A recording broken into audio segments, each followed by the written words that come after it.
Fox Sports. We are the Fox.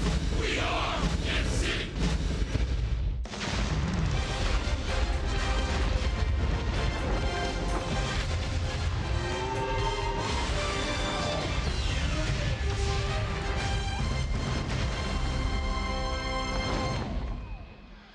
Royals baseball back at Kauffman Stadium, and tonight the Royals will try and dust themselves off after the Cleveland Indians took Game 1 last night, 10-1. Hi, everyone. Welcome back to the ballpark with Rex Hudler. I'm Ryan Lefevre. Joe Goldberg and Jeff Montgomery will be joining us in a little bit. Well, it's a team sport. Every facet of the game is going to have its ups and downs, but in the month of August, the biggest improvement the Royals need is what happens on the pitcher's mound. No question about it.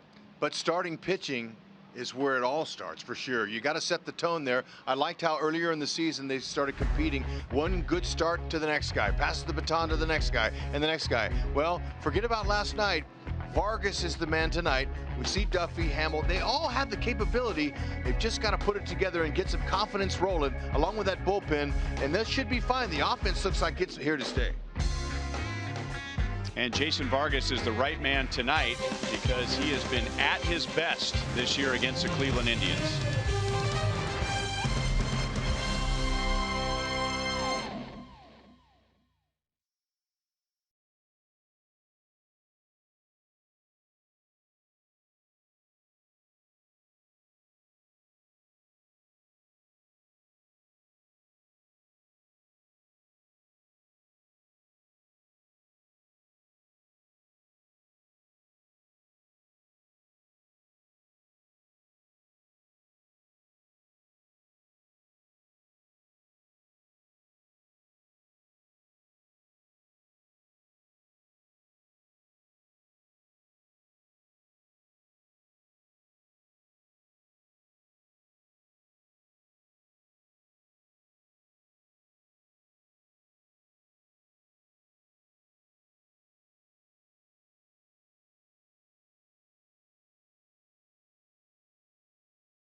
The City is brought to you by Academy Sports and Outdoors, for all for less.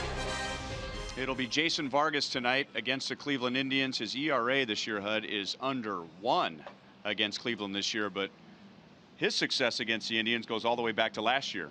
Yeah, and you know what? When I saw those numbers, Rhino, I was like, oh, what a breath of fresh air. To see these numbers against the Tribe in the last 7 games, really, he hasn't been beaten. This is a solid ball club. Left-handers and right-handers, the Cleveland Indians are. But look, that gives confidence to the players coming into the ballpark today. Vargas has confidence. And you know what? That tells the story of the past. Doesn't tell necessarily what's going to happen tonight. But Vargas knows when he's on his game, he can beat the Tribe. When we come back, we'll talk Cleveland pitching, specifically their starting rotation and their dramatic turnaround in the last 2 months.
in the American League. Now they have the lowest ERA in the American League.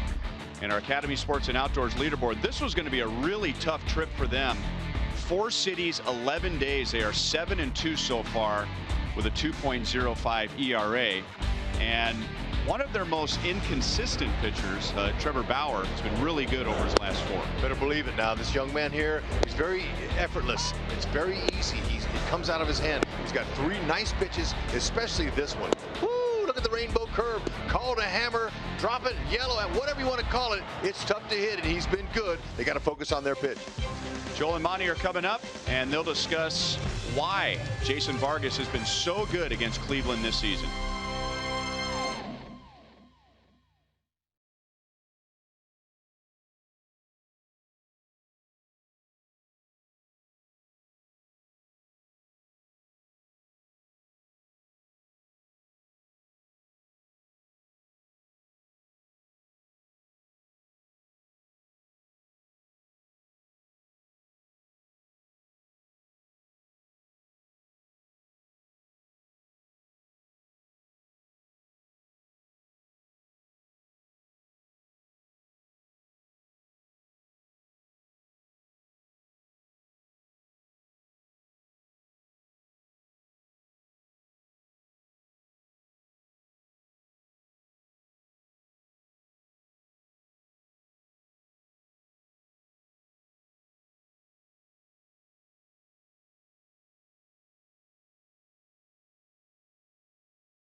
Tied for second most in baseball with Chris Sale. Only Clayton Kershaw has more. Joel Goldberg, Royals Hall of Famer Jeff Montgomery.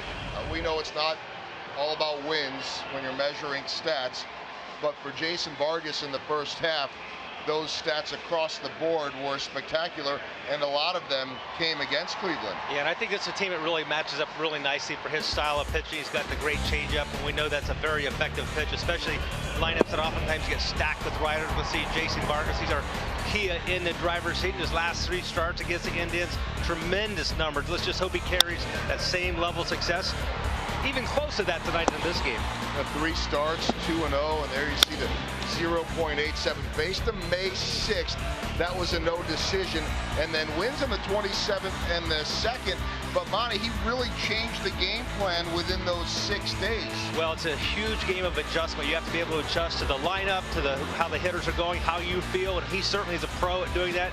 Tremendous numbers, and he had great success, whether he threw the fastball 60+% or 40+%. So nice to see him make those adjustments. And with his recent struggles, Monty pointing out on Price Chopper Royals Live that he made big strides with his quality start against the White Sox last weekend. Looking for more of that and some Royals offense as they try to knock off the Indians. First pitch coming up from McKay.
tonight gives back to Missouri schools, so play it forward with the Missouri Lottery.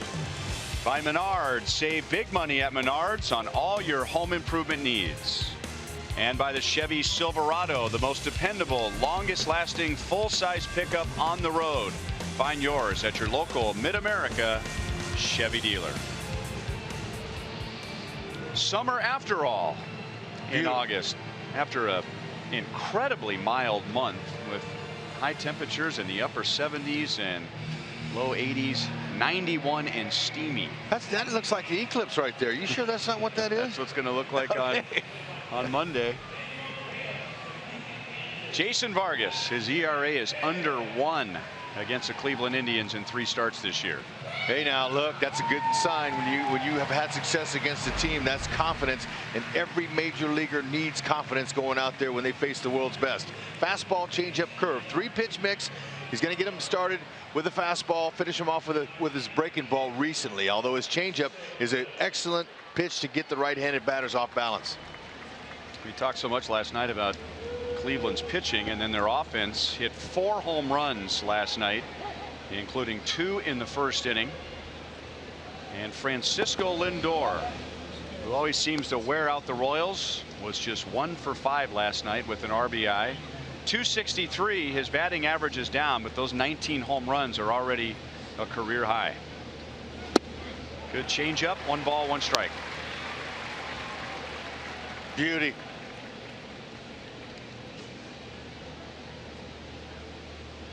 Stay on the attack. Another changeup. Lindor was lucky to make contact. Even 1 when and 2. Even when you know it's coming, it's still hard to hit, but it's so important that Vargy gets ahead. That means strike 1. Strike 1's his best pitch tonight. When he gets behind, he doesn't have the fuzz on the fastball to get it by him to strike him out. Fuzz is another term for velocity, stuff, heat, cheese. He doesn't have that good cheese, so he's got to be able to get ahead and then finish him off with his secondary pitches. His jersey will tell you how hot it is here. 2 balls, 2 strikes.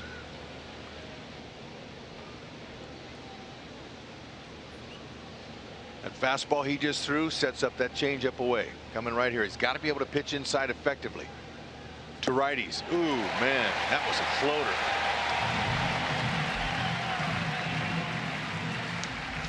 Beautiful. Look at him on the side of that ball. It's amazing how they hold that ball, that they can get it to do that when they're off to the side like that. Just amazes me.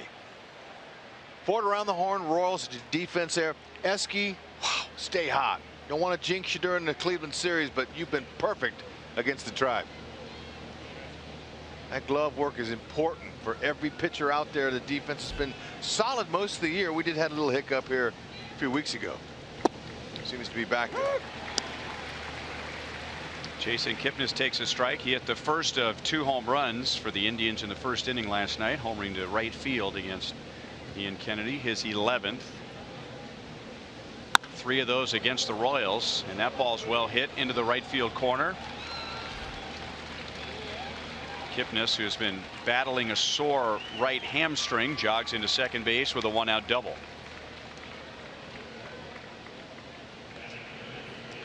Drew Butera before the game was sharing with me about the importance of getting ahead, but also the fact that he's got to be able to pitch both sides of the plate inside. The lefties, you see him, they're hitting for a higher average. He can use his changeups against lefties and righties both, but he's going to have to get inside on those lefties. Throw him inside. Now he tried to get in there. Kipnis took him out of there. Got him out of his kitchen. Ball 1 on Jose Ramirez, who was not in the lineup last night. He was hit by a pitch in the doubleheader in Minnesota on Thursday on his forearm. The x-rays were negative, but he was still a little sore last night. 2-0.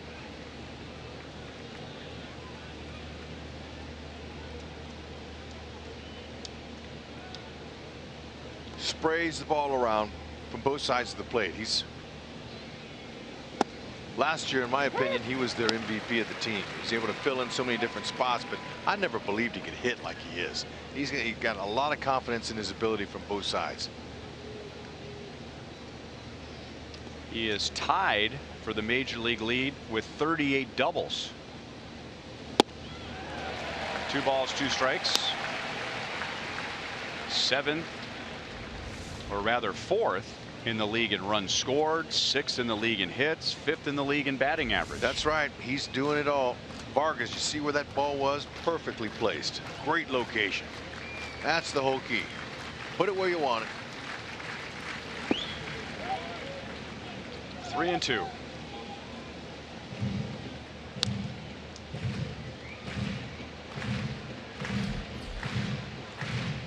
A very dangerous hitter anytime he comes to plate, but specifically in the past 2 weeks. Edwin Encarnacion waits on deck.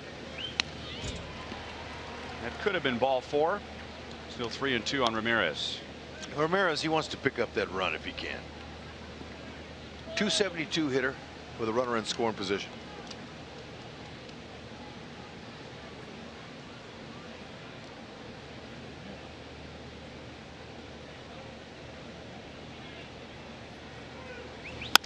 Out over the plate and well hit into deep center field off the bottom of the wall.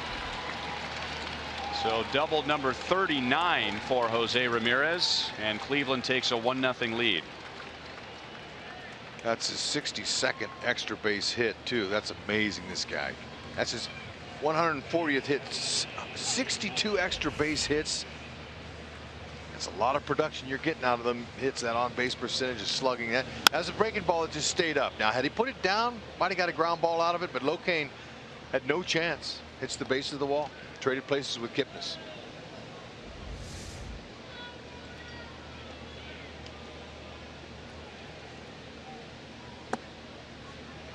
Fastball to knees to Edwin Encarnacion.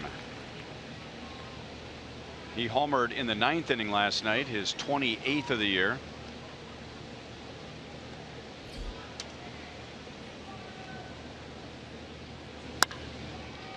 Short hop to Moustakas. Good play. 2 down.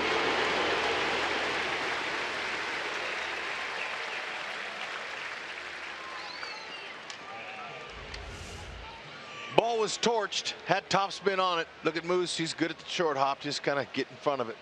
Didn't have much time to move. He had plenty of time though to set his feet.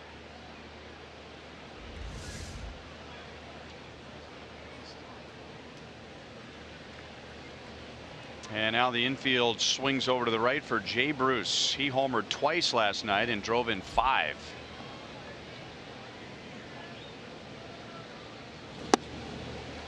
Fooled by the changeup. Our Kubota power stats.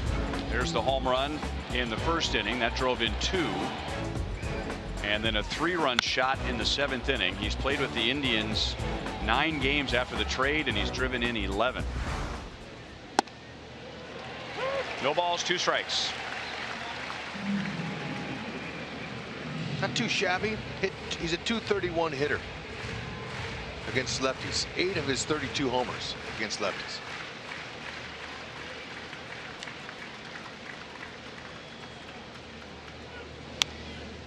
Didn't get a very good swing, but still alive. No balls, 2 strikes.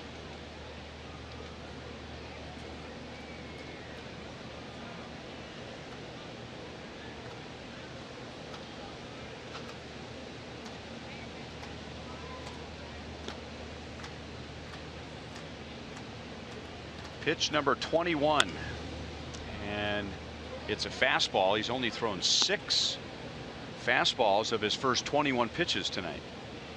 It's important that he mixes them up, all of them, and they can't sit on one particular pitch. Now we showed you the left-handed batters have a higher number against him average-wise. It's because of the breaking balls. He's going away with a lot of them. Butera was telling me before the game, breaking balls hang sometimes to lefties. They hit them to left, but they're trying to pitch lefties away for the most part, and they're going with the pitch.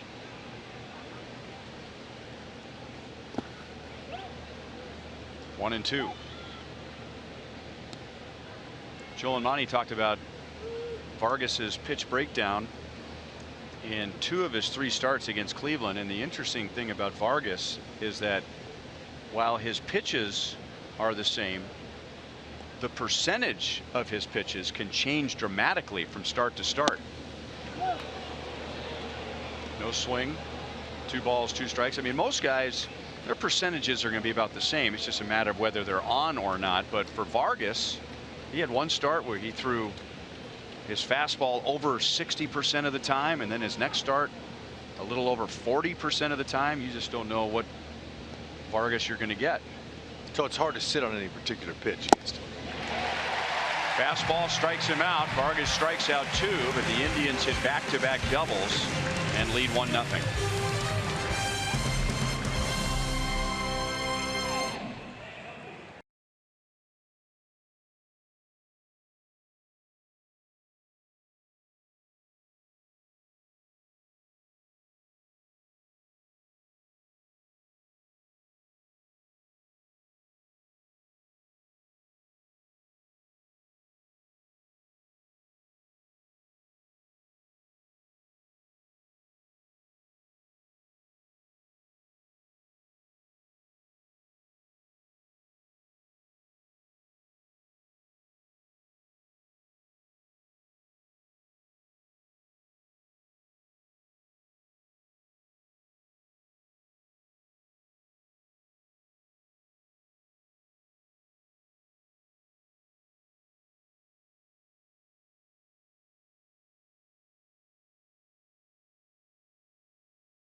And Ned Yost is going to go with the same lineup tonight that he had last night. Corey Kluber, Andrew Miller, Joe Smith, Tyler Olson, and Nick Goody held that lineup to 1 run, 9 hits last night. Tonight it's right-hander Trevor Bauer. 271 average opponents against 145 strikeouts in 127 innings tells me he's got a good strikeout pitch, and it'd be that curveball. Curveball's really tough. It's a yellow hammer, a 12-to-6 rotator, really sharp break. When he gets ahead, that's what he does. So they'll be swinging early, looking for the heater. That's why you see a lot of hitters facing a pitcher that has a great secondary pitch, a good finish pitch to finish them off. They're always swinging early. Whitley just missed a double. A little easier to hit that straight one. Bauer's fussing with the mound, doing a little grounds work before his second pitch to Witt. Witt was 0 for 5 last night.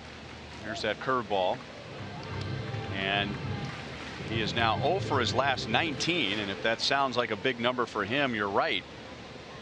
He has never been 0 for 19 before, and now a drone buzzes by Bauer's right ear. Or a bug. Yeah.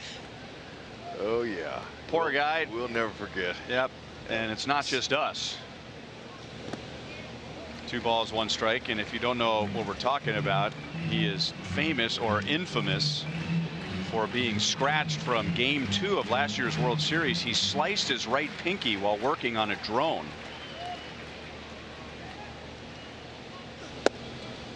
Three balls, 1 strike.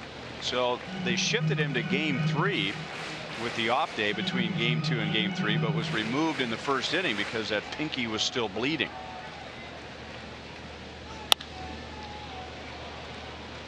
Three balls, 2 strikes.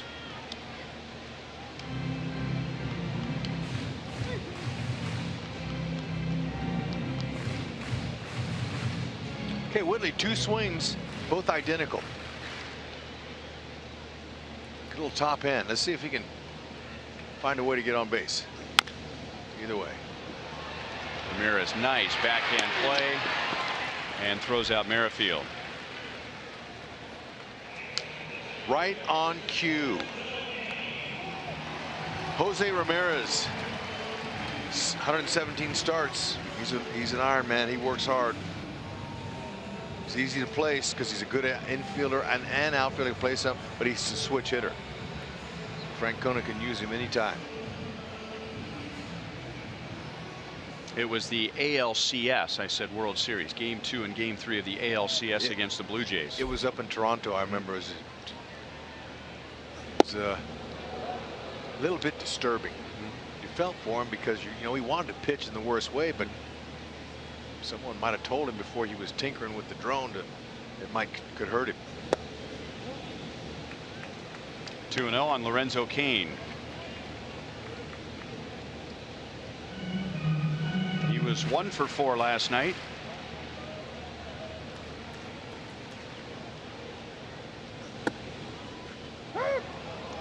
Two and 1. Lorenzo not happy with that call.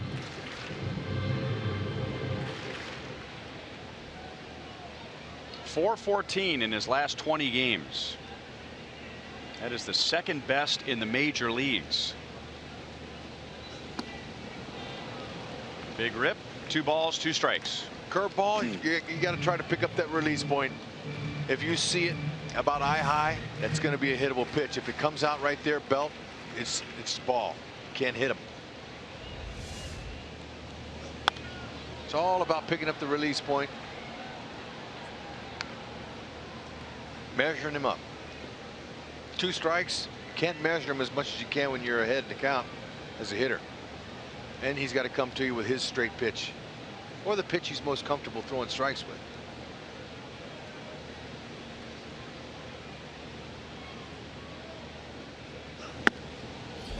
Three and 2.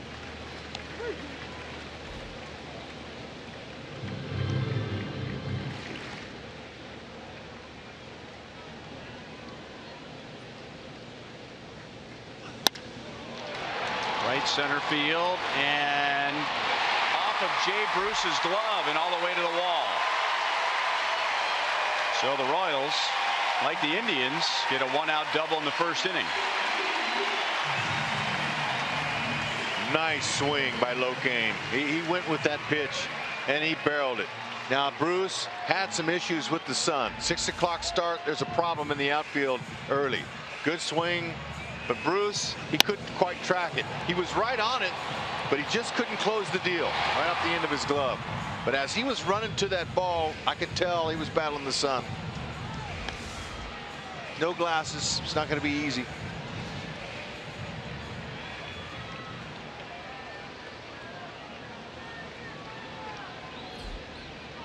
Royals got to come out fighting in game 2 here. They have got to battle anything they can do to get the W. Breaking ball for a strike to Eric Hosmer.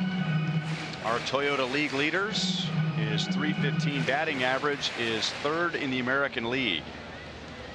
Gene Segura is having a really good year in his first year with the Mariners, and then there's Jose Altuve, who's running away. Eric Hosmer has the 2nd most hits in the American League, 146. 1-1. And he has good numbers against Bauer. Hitter sees this before the game starts, or when he goes to bed the night before. He sees that, he goes, all right, good. He sleeps on it. I'm going to get him. Start thinking, start visualizing what pitches you're going to see. Visualization the night before you face the guy helps. Oh, caught by Santana.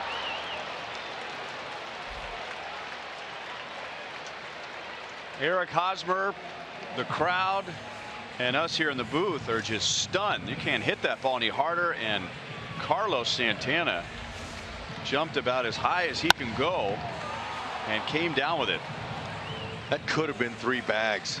Hard as it was hit, it would have caromed around that ballpark. Jay Bruce hasn't played a lot of right field. He saved a run. plus. Maybe another one. Hit speed 107. Exit velocity.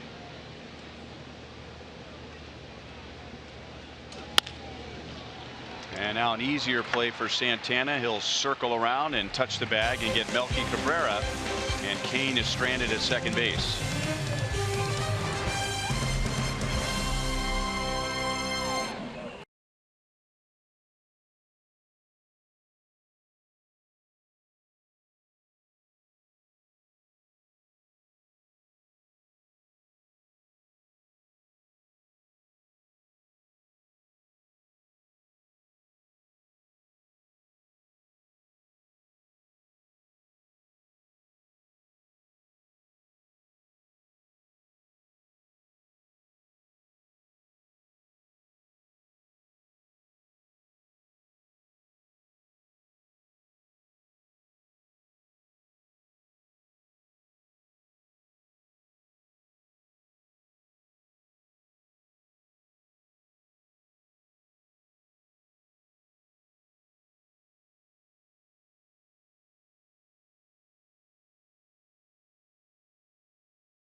About Kansas City, around Kansas City, that one on Southwest Traffic Way near the Boulevard Brewery.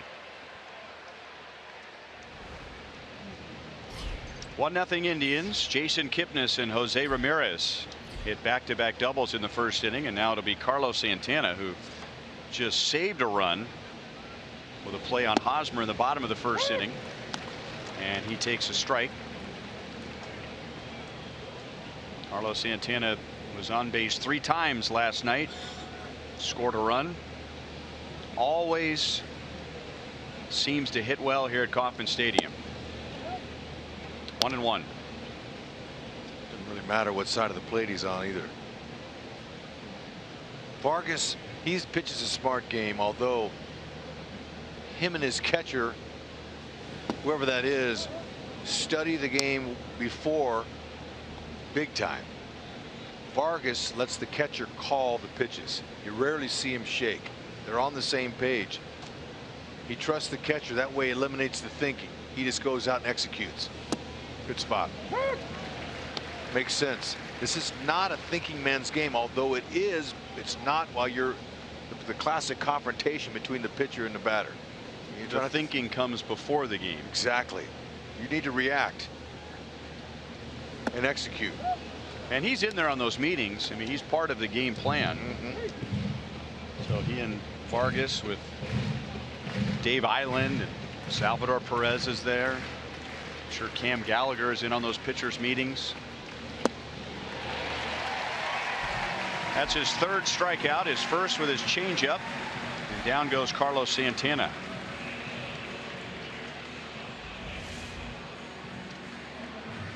Had him all set up with it. Look at that execution. Same arm speed as his fastball. That's what is the deceiving part of the pitch.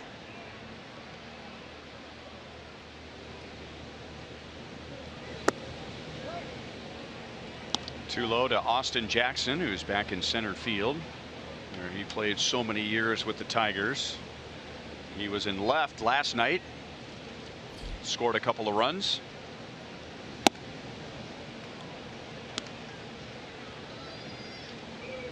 He's having a good year, hitting .317. But against lefties, that average spikes up to 342. And he's ahead in the count, 3 balls and no strikes.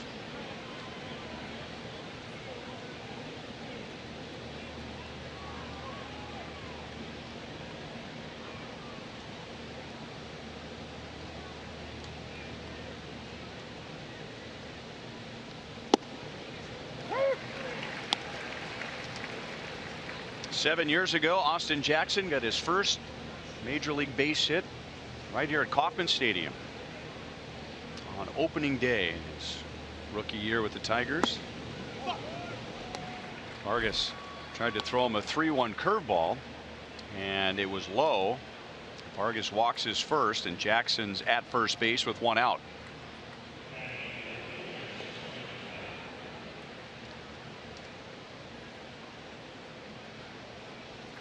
And now Brandon Guyer, who appeared as a pinch hitter late in the game last night, finished the game in left.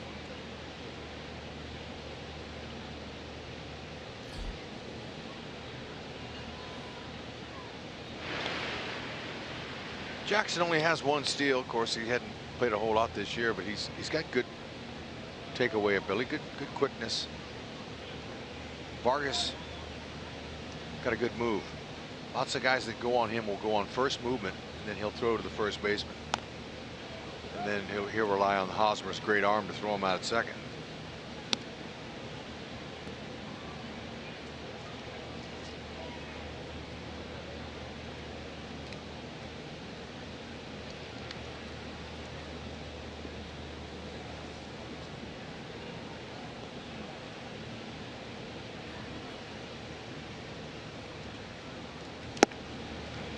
Good spot.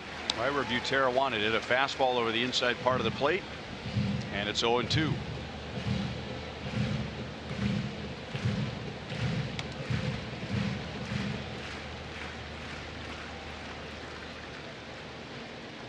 Now Butera wants the curveball. Vargas has 1 strikeout with his curve tonight. And now he has 2. And 4 strikeouts total in the game. Just where Butera wants it to be finished down off the plate. Likes it more towards the right-handed hitter's back leg. Has a little bit of different angle there. It looks a little bit easier to hit to the right-handed hitter, and it disappears. Good block. Roberto Perez with a runner at first base and 2 down.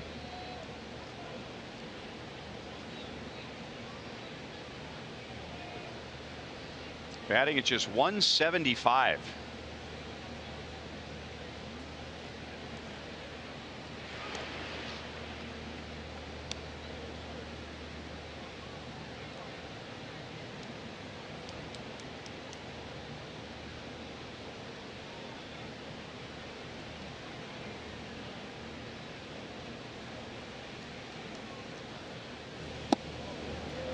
Curveball for strike 1. Yeah, Perez just 143 at-bats coming into this one here. It's not easy when you don't get a chance to have regular reps, but they certainly like what they're getting out of him defensively. Him and Yan Gomes pair up for an excellent catching duo. And last year, Yan Gomes was injured quite a bit, so Perez got a lot of the playing time.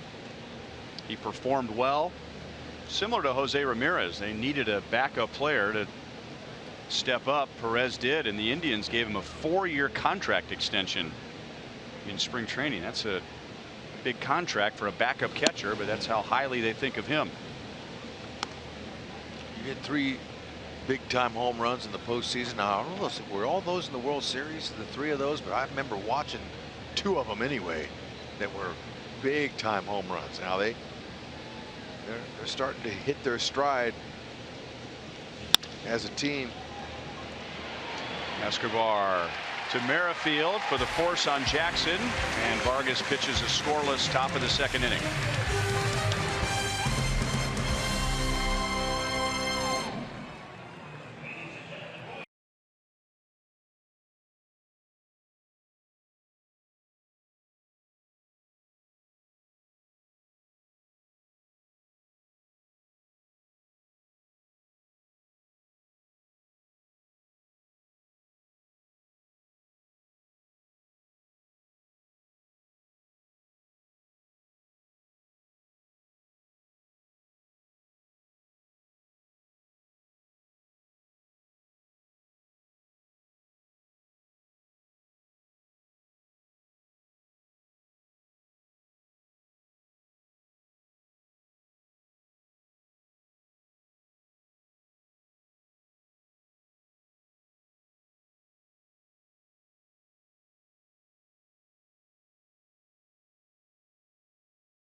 Moustakis will lead off the bottom of the second inning.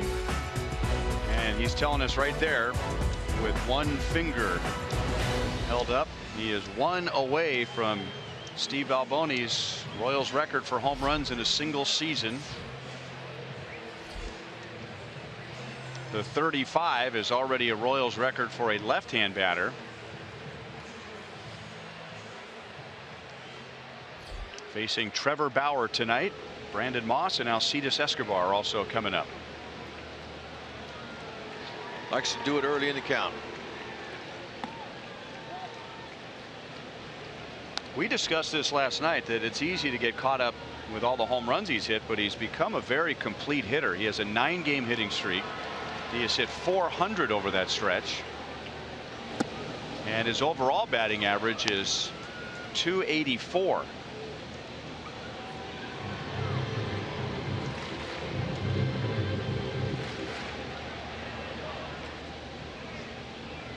Curveball, changeup, first two pitches. Bauer knows he likes the heater.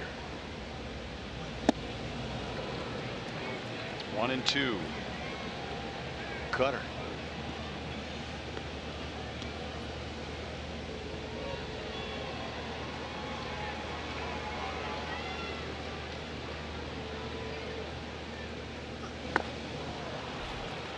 Bauer strikes out his first, got him with a curveball.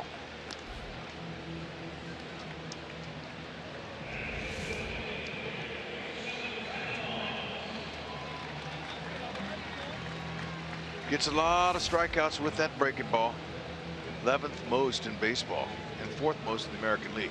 So he's not afraid to use that. Now we just showed how he used the breaking ball early.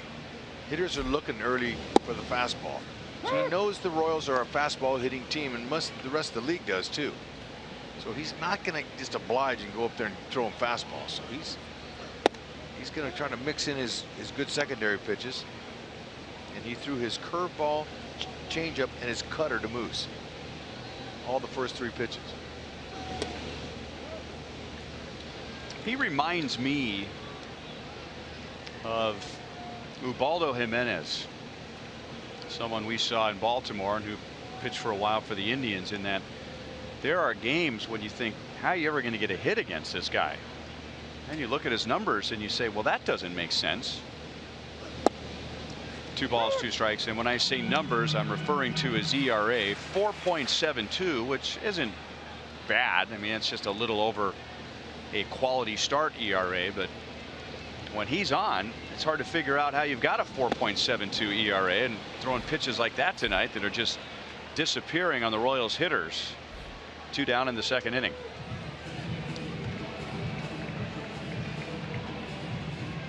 And now Alcides Escobar with 2 down and nobody on, and talking about hitting streaks. Alcides Escobar, like Mike Moustakis, carries a 9-game hitting streak into tonight. He is going for his 9th career hitting streak of 10 or more games. He has raised his batting average 15 points during this hitting streak, which came, by the way, right after an 0 for 20. And there's strike 1 from Bauer.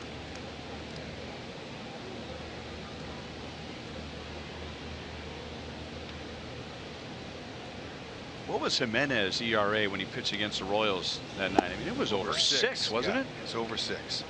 And so it's easy afterwards to say, you know, gosh, why can't the Royals hit this guy? I mean, his ERA is over 6. Two balls and 1 strike. And for Bauer, 6 years ago, he was the 3rd overall pick in the draft. 10-game hitting streak for Alcides Escobar. You got a hanging breaking ball. And he's on with 2 down.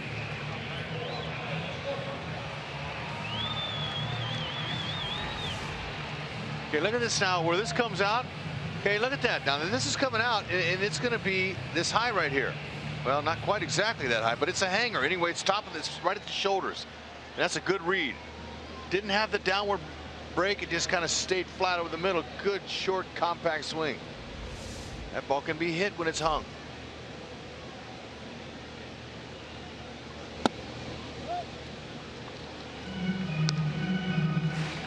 Ball one inside on Alex. 1 out of 4 last night.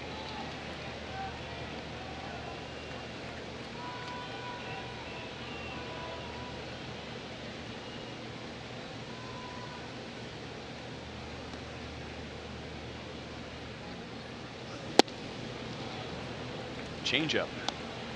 1-1. Drastic pull over there on the right side. He's got him over there. That's where they've been playing him most of the year. Got a couple of lanes on the left side of the infield.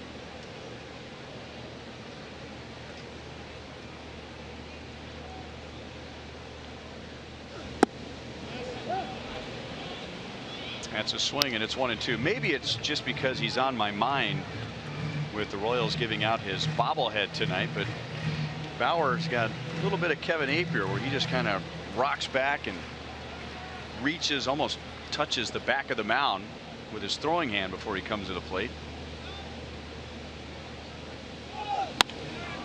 Escobar was running, and it's hit foul outside of third. Right idea. Inside fastball. That's exactly what Alex wants to do. He's not having any success trying to pull that pitch, so why not just stay inside the ball with your hands and shoot it that way. Very nice. Look at the head position. How that really will help him and help the ball club.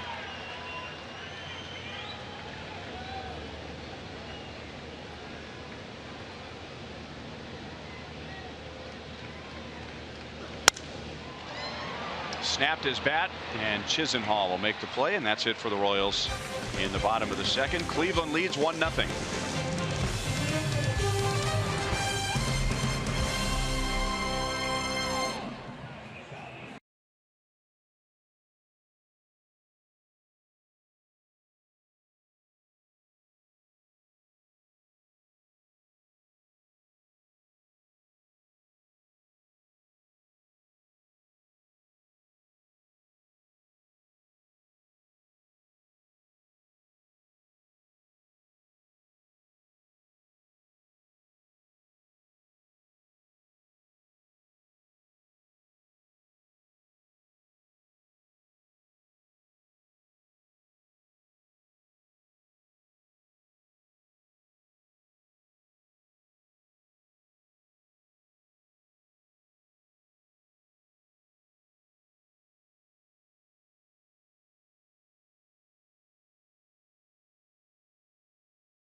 That gentleman is Tom Riorda, and in 2010 he decided to step up to the plate and fight hunger with harvesters, and since then he has volunteered over 250 hours of his own time with harvesters and brought in more than 1,700 volunteers to the food bank on 39 different visits.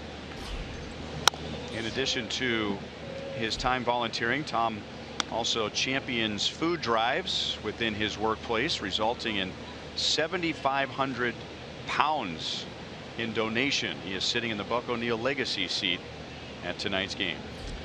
If anybody deserves to sit in that seat, it's you, Tom. Thank you for what you do for others. So many times we take it for granted when you have something to eat every night. Go to the cabinet, get a little late night snack. There's always something there. It's not that way in a lot of places. Way to go.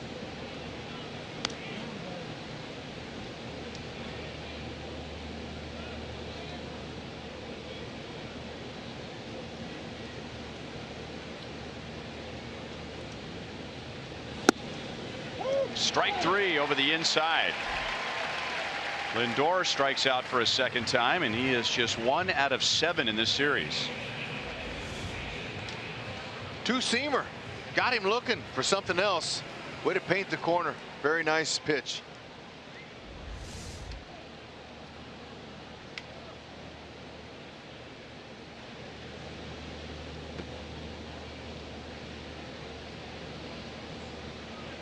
Jason Kipnis with 1 out. And with 1 down in the first inning, he doubled up the right field line and then scored on a double by Jose Ramirez.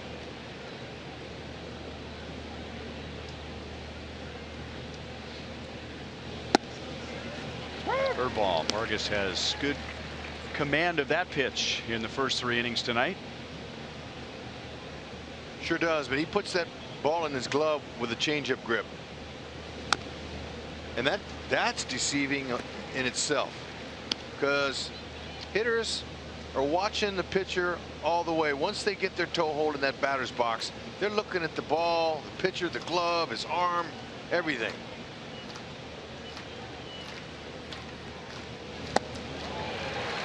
Changeup, and he is not afraid to throw that to left-hand batters. Now let's just show you a little bit of what give you a bird's eye view of the batter here. The batter's checking this out right here. We're just a little bit more elevated, but you can see how smooth it is, and you can't pick up anything from Vargy. You can't pick it up. He doesn't tip his pitches. Sometimes a guy will open up his glove, and to get his grip, but the last 3 fingers, he'll fan the glove, and the hitter knows when the glove's fan, it's going to change up. Then when it gets narrow, he's putting his fastball grip in there. But at this level, they know all the secrets. Beautiful. Escobar throws out Ramirez, and it's the first 1-2-3 inning for Vargas, needing just 10 pitches.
The Royals are coming up in the bottom of the 3rd inning.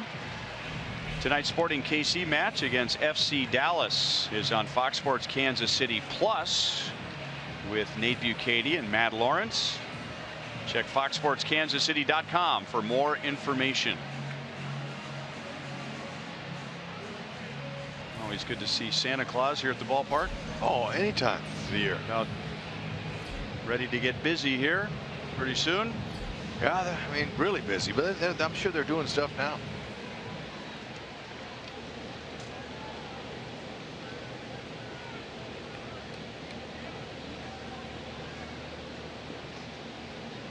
Drew Butera, Whit Merrifield, and Lorenzo Cain. Down and in ball 1 to Drew. 0 for 4 last night, but still hitting well over 300 in his last 8 games, all of which was Salvador Perez on the disabled list, and the reports are still good on Salvi after an extensive workout yesterday of throwing, swinging the bat. Ed Yost and Nick Kenny will always tell us when we're asking about a player, how's he doing, and they want to know how they feel the day after they ramp up their workouts. No swing, 2 balls, 2 strikes.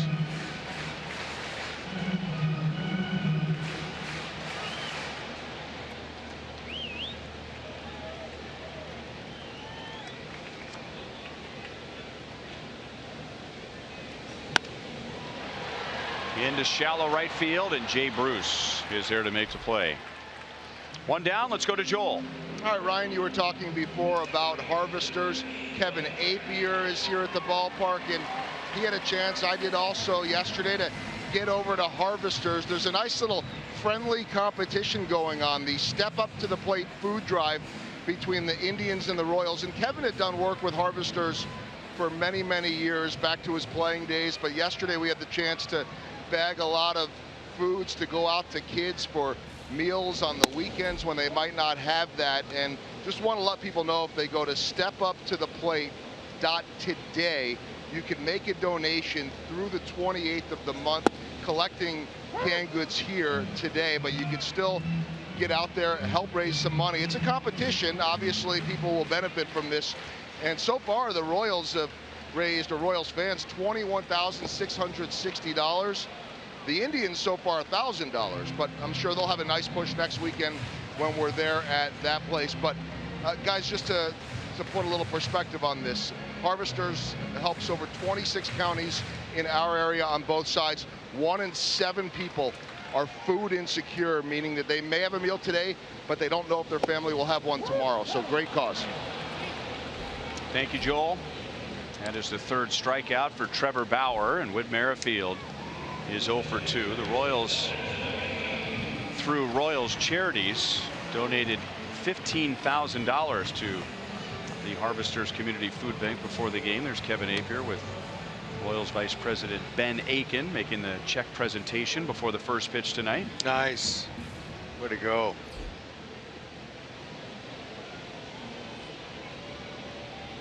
Lorenzo Cain doubled to right center field in the first inning.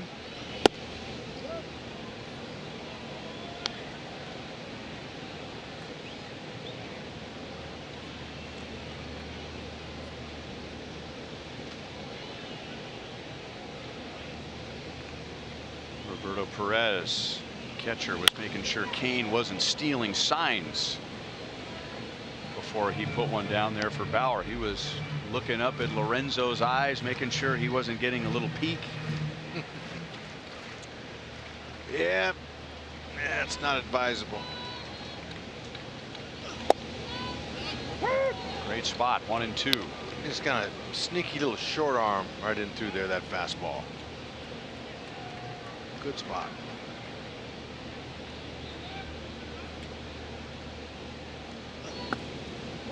Two balls, 2 strikes.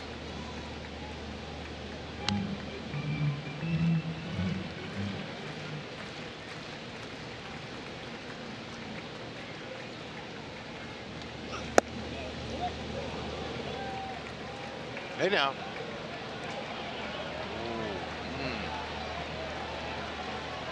Bauer didn't wait around to hear what Marvin Hudson was going to say. He was playing umpire all by himself. Yeah, he just thought that was time to go.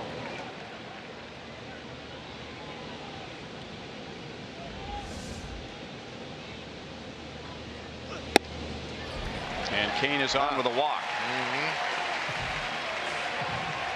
The 2-out walk. Let's see if Haas can not hit an atom ball this time. I don't know if he'll get any more fastballs. That was a heater he hit. 107 exit velocity last time up.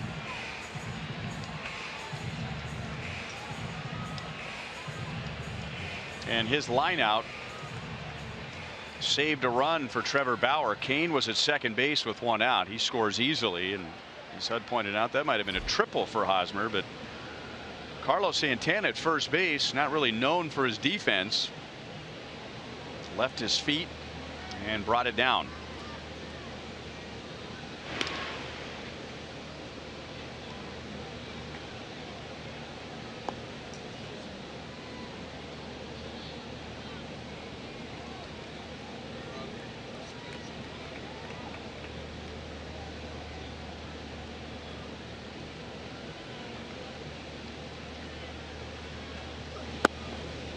Down and in, ball one. Excuse me. Base stealers are 4 for 7 in steals, and he does not have a pickoff yet this season.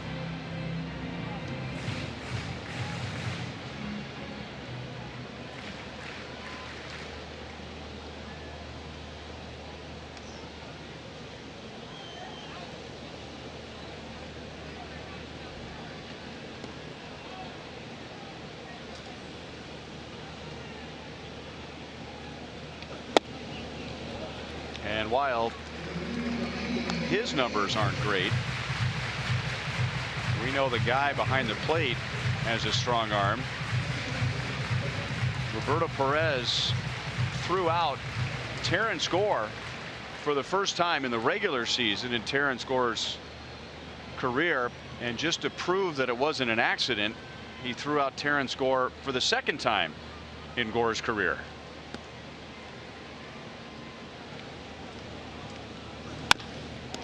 Back to Bauer, and that's the inning. So a 2-out walk. Royals have stranded 3 in the first 3 innings. Cleveland leads 1-0.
See a record tied and maybe a record broken tonight if Mike Moustakas hits 2. 1 away from Steve Alboni's team record. 2 away from owning it himself. Ball 1 on Edwin Encarnacion. Grounded sharply to Mike Moustakas in the first inning. 1 ball, 1 strike.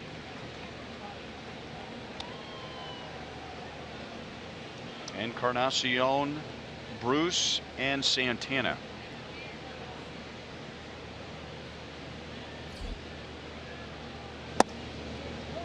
Two and one. After the final out of the bottom of the 3rd inning, Trevor Bauer wanted to make sure he was on Marvin Hudson's good side. He had walked off the mound, assuming a called 3rd strike to Lorenzo Cain. And then after the inning, his catcher Roberto Perez had a word with Marvin Hudson, and then Trevor Bauer walked over and said, "Hey, that was my bad. I'm sorry." No hard feelings, he hopes, as Encarnacion is on with a leadoff walk. And for Encarnacion, that is walk number 78. That's the second most in the American League. Aaron Judge is ahead of him, I believe. That's pretty impressive for a young rookie like that. Or an old rookie. Yeah, anybody to have that, but especially for a young guy new in the league, have that kind of play discipline. Amazing. Remember how overmatched he looked when the Yankees were here last year, late in the season? Aaron Judge. Yep. He was swinging at a lot of air.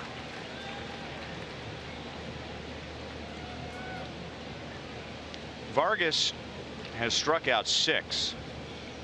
And talking about mixing all of his pitches, he has 2 strikeouts with his fastball, 2 with his curveball, and 2 with his changeup. Merrifield there to get the force at second base. Nobody was covering at first, and there really was no play at first base. So it looked like a base hit one moment, turned into a force out at second. If infielders up the middle, if Merrifield is playing in regular double play depth, this is a base hit all the way, like we used to. There's no way in a double play situation are you going to give that much of the hole. But nowadays, with the shift, it's just a different ball game, and he's able to get that, and that's a good play right there. Now, if you look at the way they're pulled over now, still a double play situation, and you see Whitley over there. Whitley's the pivot man for everything. See where he is? Whitley's just going to step right up there to second base. He's going to turn the double plays.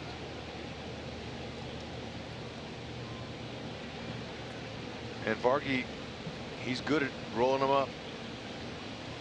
Rolled up 15 this year.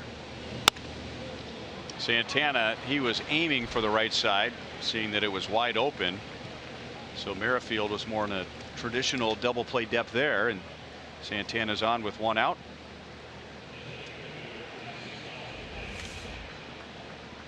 See, now that was a back door, but it was up. Trying to bring it in the outside part of the plate.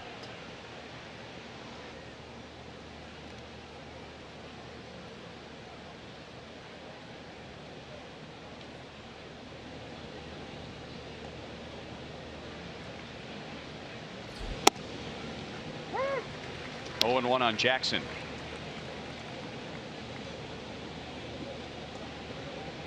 Jackson reached with a walk in the second inning. So Vargas has walked Jackson and Encarnacion. So no outs in the air so far for Vargas. It's still early, but a lot of ground ball outs. Now, in his previous start against Cleveland, Vargas pitched a shutout. And he's typically a fly ball pitcher, but he was a ground ball pitcher in that game as well. He got 4 ground ball double plays in those 9 innings. That was 1 shy of the Royals record.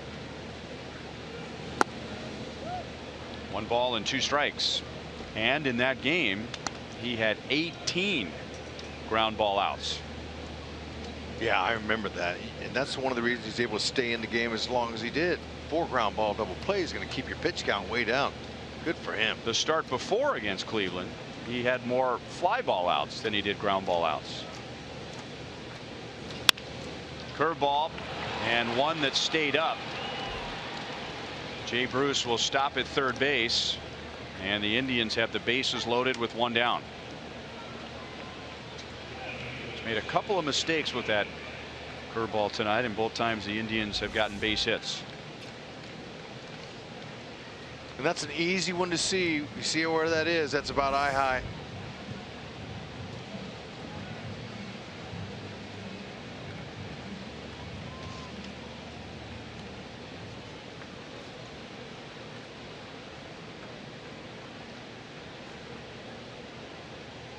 Brandon Guyer struck out swinging at a curve in the second inning. Vargy's hoping he can put him in the lane here with 1 out. He's 2 for 5 with 2 doubles with him loaded this year.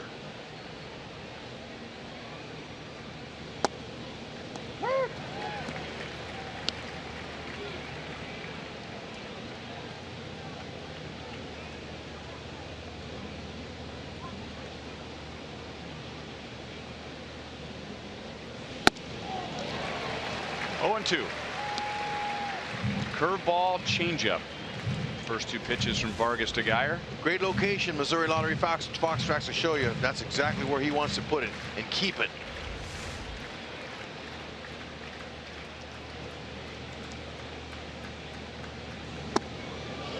Good spot, and Geyer was tempted. 1-2.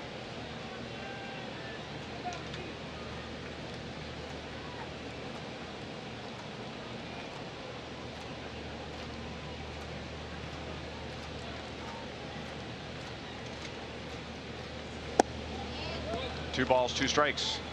I think that's right where Drew Butera wanted those last two pitches. Tempting, but down and out of the strike zone. So give Geyer some credit for resisting. Because if he does make contact, he's going to hit a ground ball with that. Unless he's really good at lifting that pitch. Fouled away. Vargas has thrown 70 pitches tonight.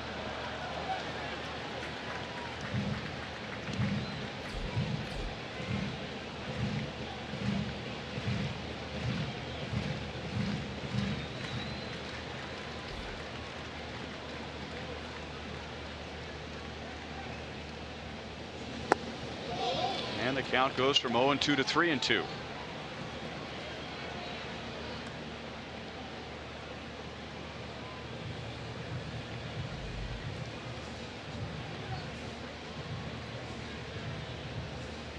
Deciding which pitch is the best one. I think the changeup on the outer half of the plate is probably the one to go with here, but we'll see. Big point in the game for Vargas. Pitch count a little bit high.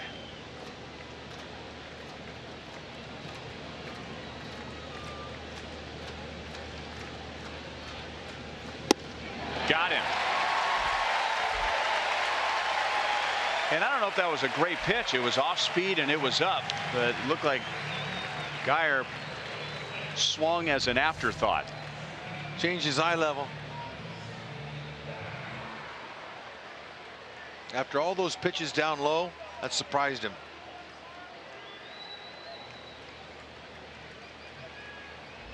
Vargas has struck out 7. And now the base is loaded 2 down to Roberto Perez.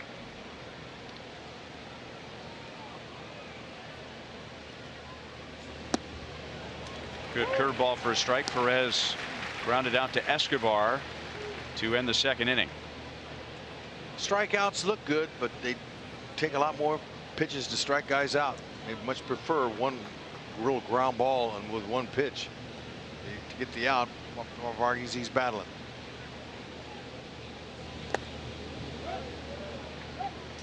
One ball, one strike. Not a lot of success in the past with the bases loaded. This year 1 for 2. Bruce is at third, Santana's at second, Jackson is at first.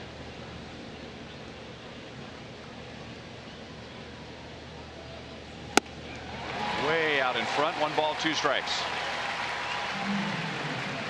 Opponents are just 1 for 5 off of Vargas in bases loaded situations this year. See if he can make the pitch here.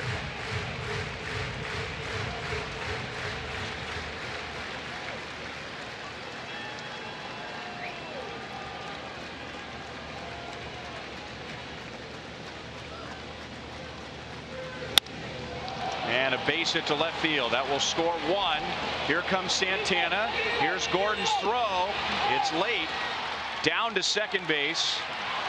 And Jackson was able to get back in time, but Roberto Perez, with a batting average under 180 this season, drives in 2 with 2 outs, and Cleveland leads 3-0. And that was on a 1-2 pitch.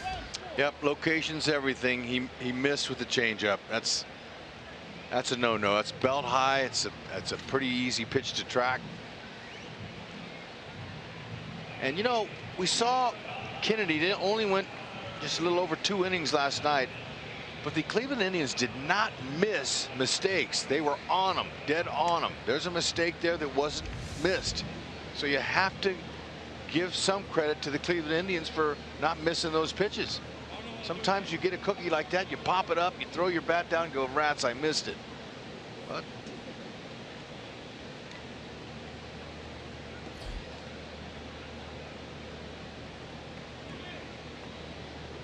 2 on and 2 out to Francisco Lindor. He has not put the ball in play yet. He is 0 for 2 tonight with 2 strikeouts. 1 swinging and 1 looking.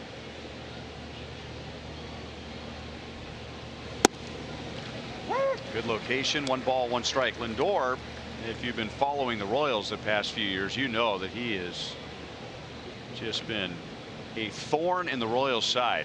He has more home runs and RBIs against the Royals than any other team. That's outside. 2 balls and 1 strike.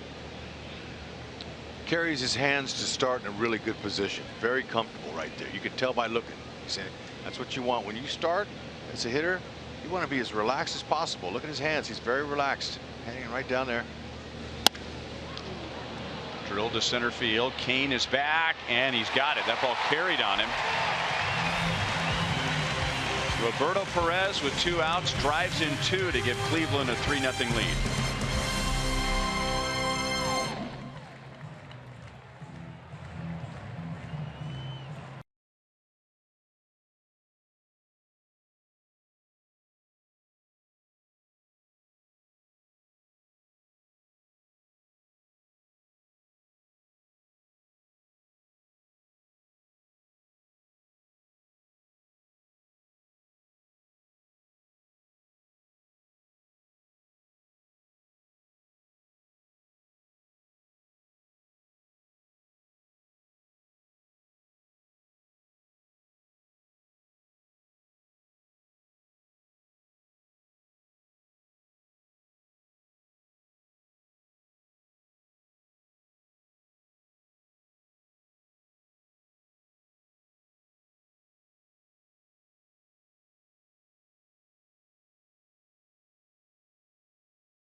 Started, which is 17 RBIs all year, but with 2 outs, he drives in a pair, and the Indians lead 3-0. Well, parents, you can still sign your little ones up for Slugger's Blue Crew for just $30. Your Royals fan will receive a youth jersey, a flat bill cap, 2 ticket vouchers, a free stadium tour, and much more. Join now by visiting Royals.com/Blue Crew.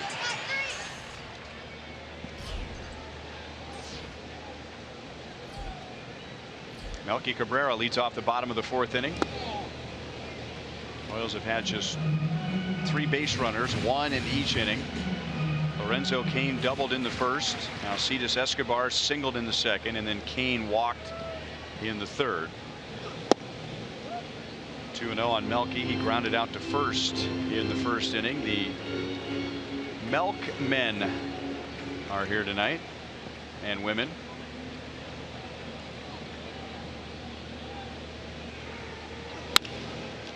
Back through the middle. Kipnis slides and on a knee throws out Melky.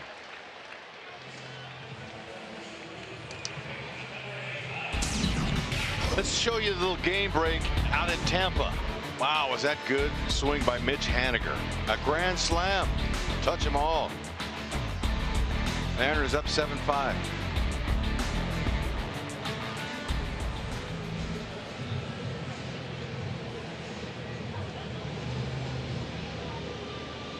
Seattle is tied with the Royals. Just a half game out for that 2nd spot in the American League wild card race. Texas a game and a half back, and those teams are all chasing Minnesota and the Angels.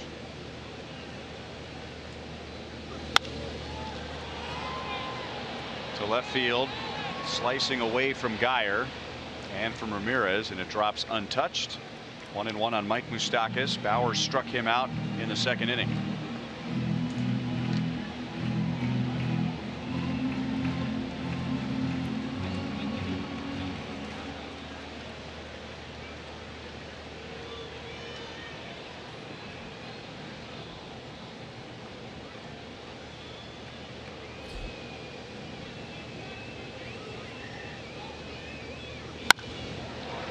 Hit hard, hit far, and foul. 1-2. Another nice crowd here tonight. We had just under 36,000 here last night. A disappointed crowd. That lady took one off of the left ear. Cleveland won last night 10-1. 2 balls, 2 strikes.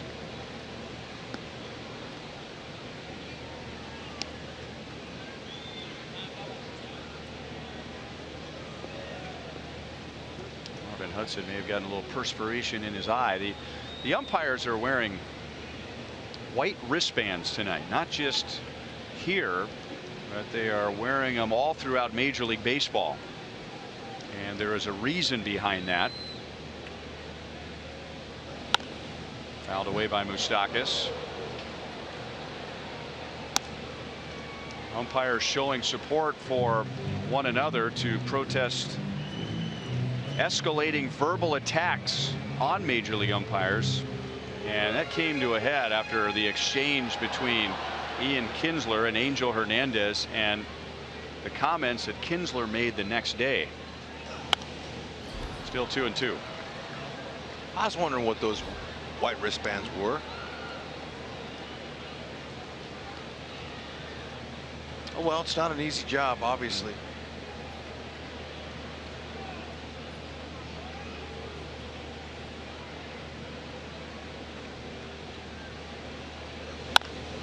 There's not too many umpires jerseys being sold in team stores. You know. And it's the type of job, unfortunately, and we're partially to blame with that, in that we don't really talk that much about umpires unless they're making a mistake.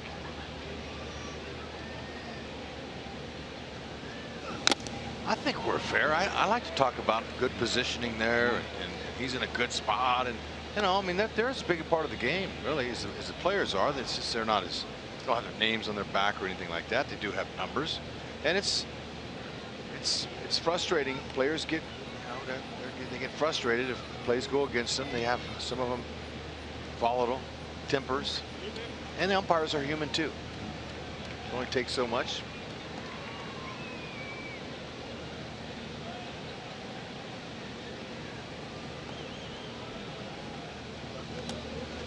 Three balls, 2 strikes. Good AB right here going on by Moose. Moose fouling off some pitches, laying off some tough ones.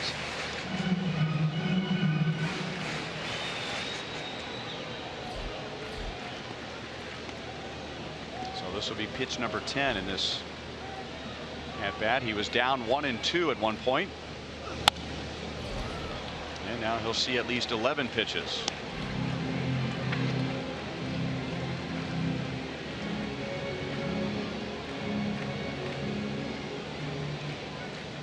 Bauer has walked 1 and he has struck out 3.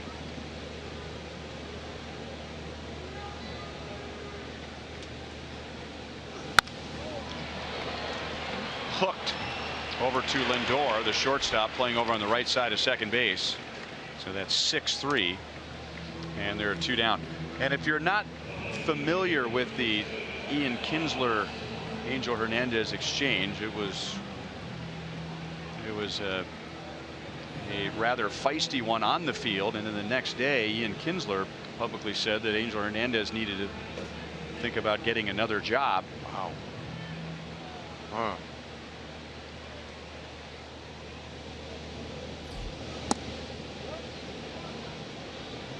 Breaking ball low to Brandon Moss. He struck out on a curveball in the second inning.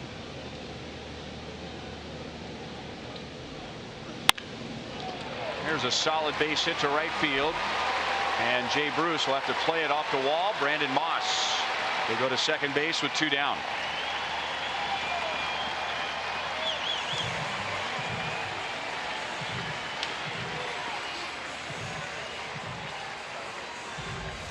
Double on a pitch right down the middle. Yeah, he was ready for it. One last thought on the umpire thing, and we'll move on. But it wasn't just the comments made by Ian Kinsler, but in the end, Kinsler was only fined for making comments like that. He was not suspended, and there were several umpires that were upset about that, and that's what led to the umpires in this game and all throughout Major League Baseball wearing the white wristbands. Major League Baseball, they need to police it fairly. Take care of that problem. Alcides Escobar has a 10-game hitting streak after singling to left field in the second inning.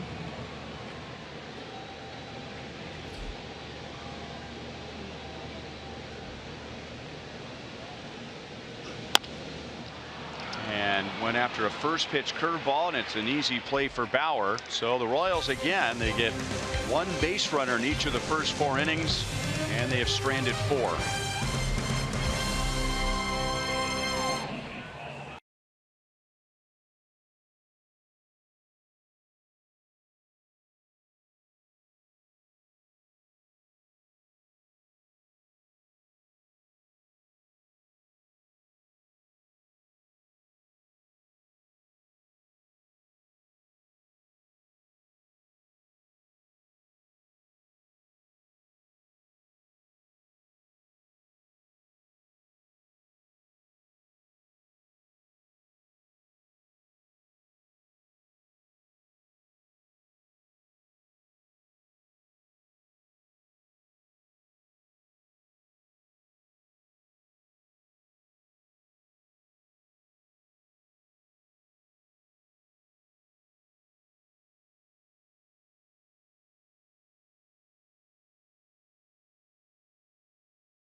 Royals baseball is brought to you by Ford.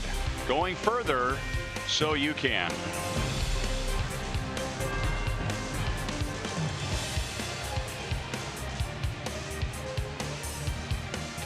Quiet at the Power and Light for now at 7:33 on a Saturday night. The Indians have a 3-0 lead. Jason Vargas has given up more runs tonight than he did in his first 3 starts combined against Cleveland. Cleveland Indians scored 2 runs in 20 2/3 innings against Vargas before tonight, and now they have 3 runs in 4 innings. Kipnis has doubled and scored 1 of those runs. He is 1 for 2. 1 ball, 1 strike.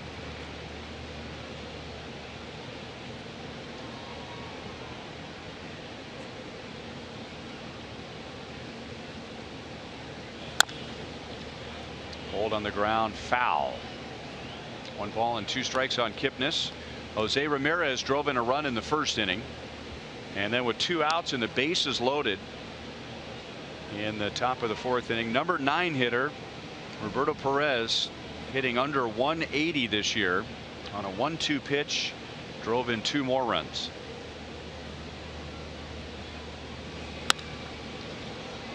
Into right center field, Kane takes charge, and there's 1 down.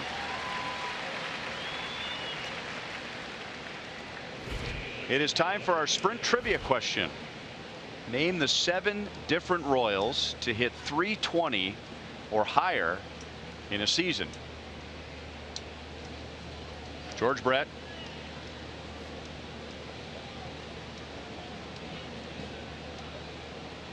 Mike Sweeney.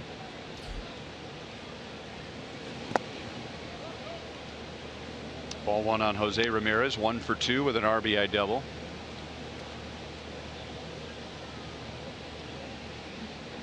How about everybody's favorite Jose Offerman? No, he had one of the longest hitting streaks in Royals history. Billy Butler? No.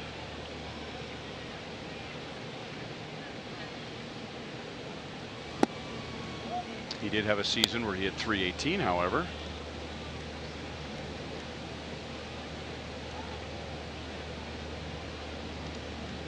Kevin Seitzer. That is correct. Carlos Beltran? No. Johnny Damon? That is correct. 3 more to go.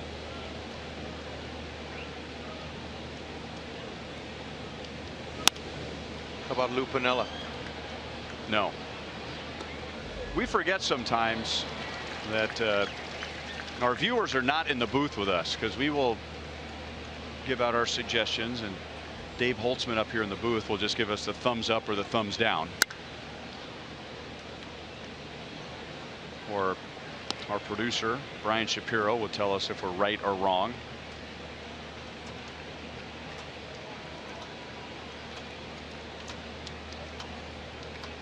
Are they trying to pull us in? 3 balls, 2 strikes. Is Eric Hosmer? No. They were trying. But it's not an accident that they put him on the screen.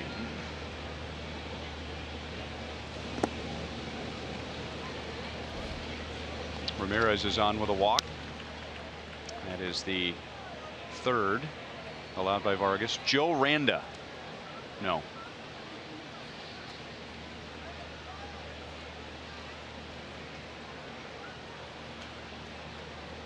Jim Eisenreich? No.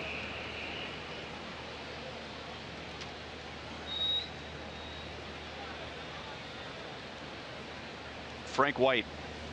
No.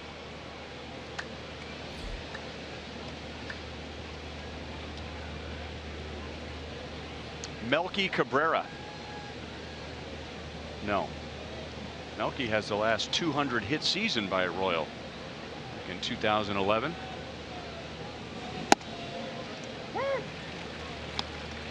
Edwin Encarnacion is grounded out and he is walked.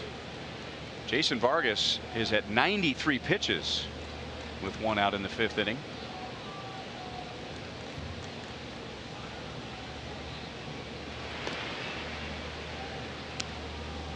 Hal Morris? No. Hal McRae, since we're on Hal's. Correct. Thank you.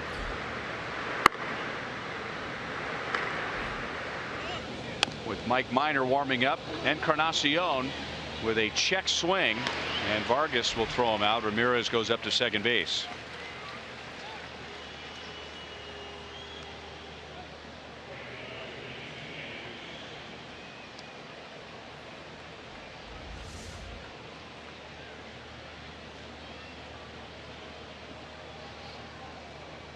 Willie Wilson? No. Willie Wilson won a batting title with the Royals. Oh, no. The judges have overruled, yes, Willie Wilson is one of them. Oh, what was that? 6 of the 7. Okay.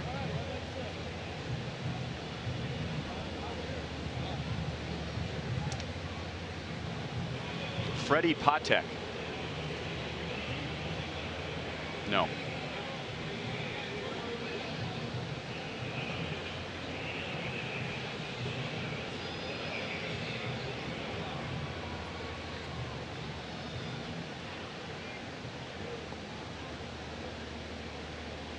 Ramirez in scoring position for Jay Bruce, who is 0 for 2, but he reached with a fielder's choice in the 4th inning and scored.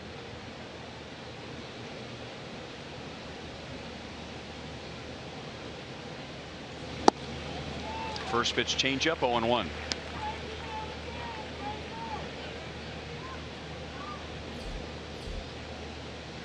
a long first inning where the Indians got their first run, and a long fourth inning, and the Indians scored 2. Here's pitch number 96, and it's stroked up the right field line and fair. Ramirez scores, and Jay Bruce drives in his 6th run of the series, and the Indians take a 4-0 lead in the 5th inning.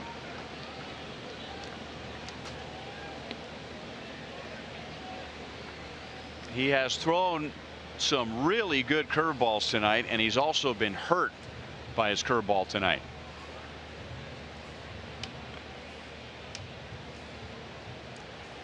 Not as sharp as Ned would have liked to have had him tonight. Vargas not happy either.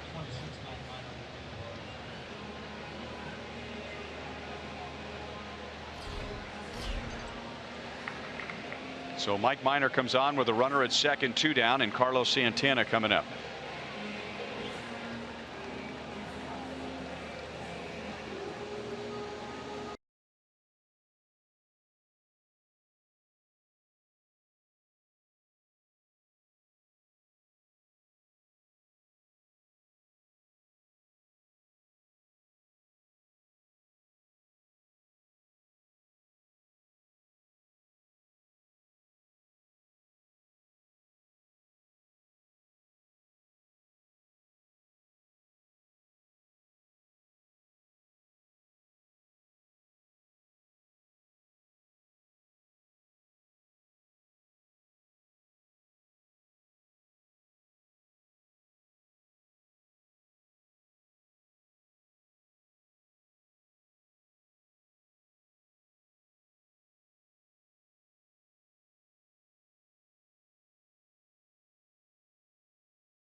Conroy as the Royals make a pitching change. The Sweet Life with Salvi. Enter to win at Royals.com/Salvi for a private meet and greet with Salvador Perez. You'll attend batting practice and get an exclusive VIP suite experience at the game on September 28th. Compliments of Price Chopper. Mike Minor is a Chevy call to the bullpen. All right, see if Minor can get that final out, get in that dugout, get some runs, and get back in this game. Wake this crowd up. Fastball, slider, changeup. Nice ERA, under 3. Fastball, good velocity. He, like some of the others, just having a hard time staying out of the middle of the plate recently. Santana takes a strike. And the way the Cleveland Indians hitters are not missing anything, they're making it hard.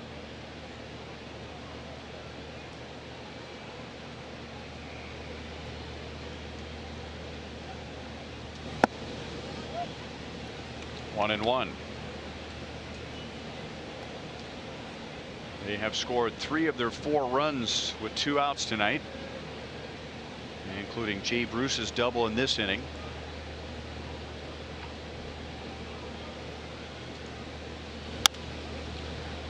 That'll be out of play.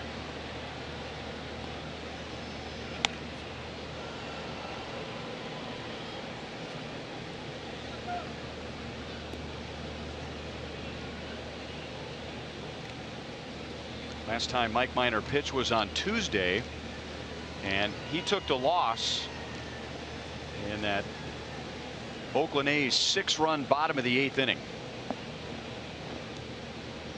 4 of the runs were charged to Soria, but the Royals had a 4-run lead, so that tied the game. Then the next 2 were charged to Minor, So he was a losing pitcher.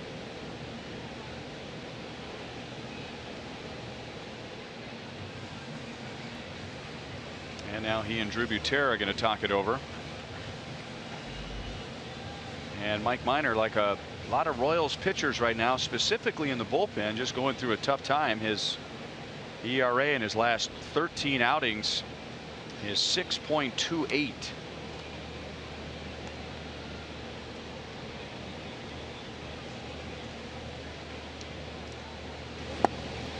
Got him with a curve. Santana strikes out, but Cleveland adds another run, and they lead 4-0 at the end of 4½.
The Royals off balance now. He's got some good defense. This was early in the first inning right here. Ramirez, good play. How about that one? Wow. Santana showed some hops off Ron Hosmer and more. Melky Cabrera thought he had a base hit. Kipnis said no. Cleveland Indians, they are doing everything they need to do on this road trip, especially they've been on a long one. And here coming to the K to finish it off. Has it been a 3 or 4 city? 3 city? Well, it's a 4 city, but kind of a cheaters model in that they were in one of those cities for one day, but it is another city. It's another arrival and a departure, fouled away by Alex Gordon. But yeah, we wondered that last night. This is the last stop on a 4-city 11-game road trip. They are 7-2 with their pitching leading the way. Breaking balls inside, 1 ball, 1 strike. They had a doubleheader which completed in the evening on Thursday in Minnesota. Alex popped out to second in the 2nd inning. Terry Francona worried that maybe the guys were tired. He and Brad Mills, who's standing right next to him, and they go back to their college days at Arizona. That's a swing, and Alex is down on strikes. 1 away in the 5th inning. Terry Francona and Brad Mills, they greeted the players yesterday before the game with a DJ in the clubhouse here at Kauffman Stadium, playing some loud, energetic music. They rented one of those basketball papa shots that you'll see at an arcade, and it just, the guys got into it, and they were arguing over the rules, you know, as to where you have to stand, or and whether that had something to do with last night or not. The Indians did come out and win 10-1. Yep, and you know, that's a good idea. Break up the monotony of the everyday grind. Something different. Drew Butera is on with 1 out.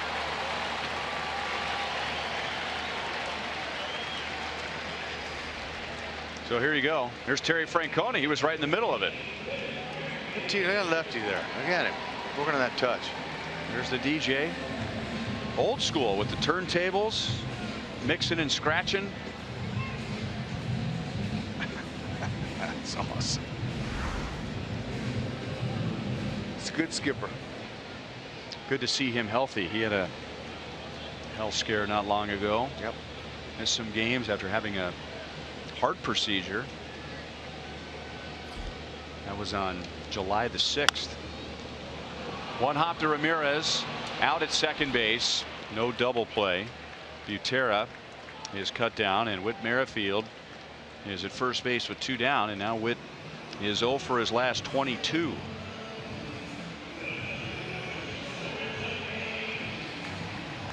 There's no better way to enjoy a Royals game than with a group of friends, employees, or customers. Receive discounted ticket rates and a complimentary message on the outfield scoreboard when you purchase 20 or more tickets. Large groups also have the opportunity for complimentary tickets, on-field presentations, and batting practice field visits. If you're interested in prices and availability, you can email group sales at royals.com. Lorenzo Cain, he's on for the 3rd time tonight. And for the first time, the Royals have more than 1 base runner in an inning.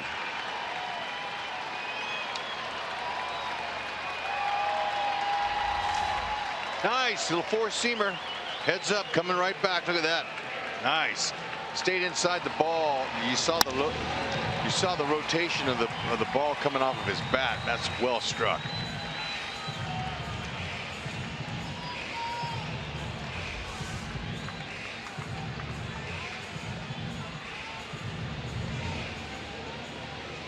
I think Bauer would be a little bit more careful with his fastball to Haas. 298 hitter with a runner at second base and beyond. 2 outs here.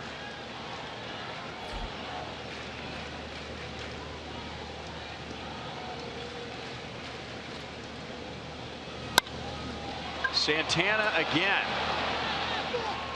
on a hard hit ball off the bat of Hosmer, and Hosmer, showing his frustration, slams his helmet into the dirt, and the Royals lead 2 in the 5th inning.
Baseball break brought to you by T-Mobile. Mike Trout, 2 home runs at Baltimore.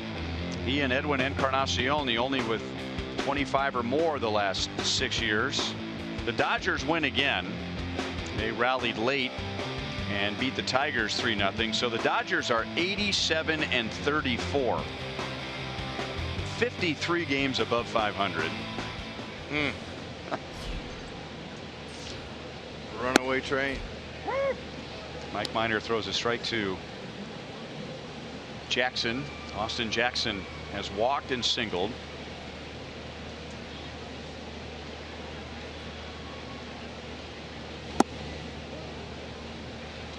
1 ball and 1 strike.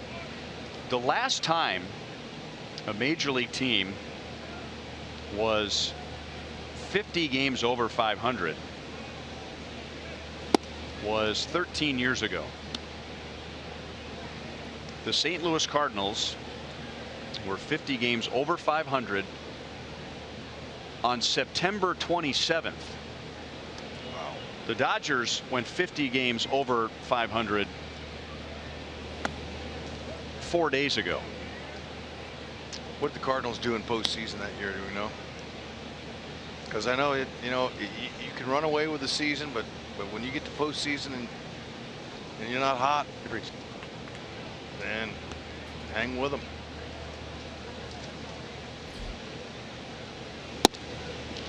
Three balls and 2 strikes on Jackson.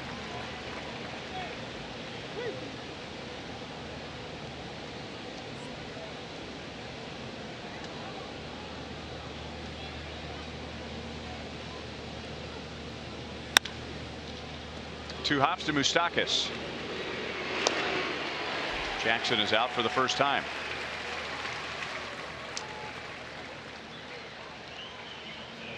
So the Royals have given up 4 runs, 6 hits in the first 5 1/3 innings.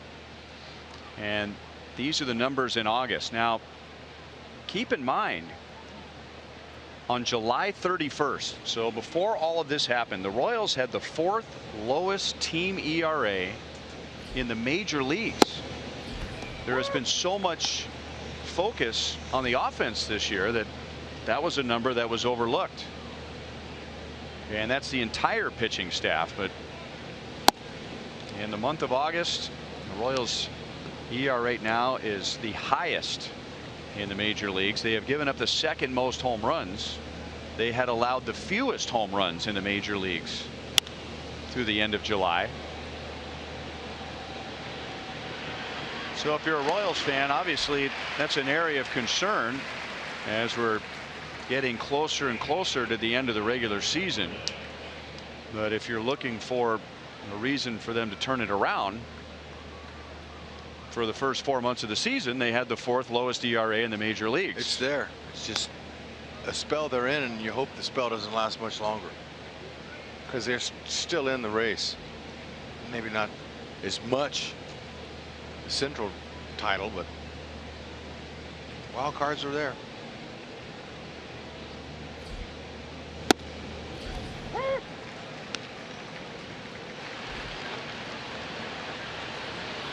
There's a believer. And the fans, pretty much, they all believe they're going to get to postseason. At least the ones I come in contact with.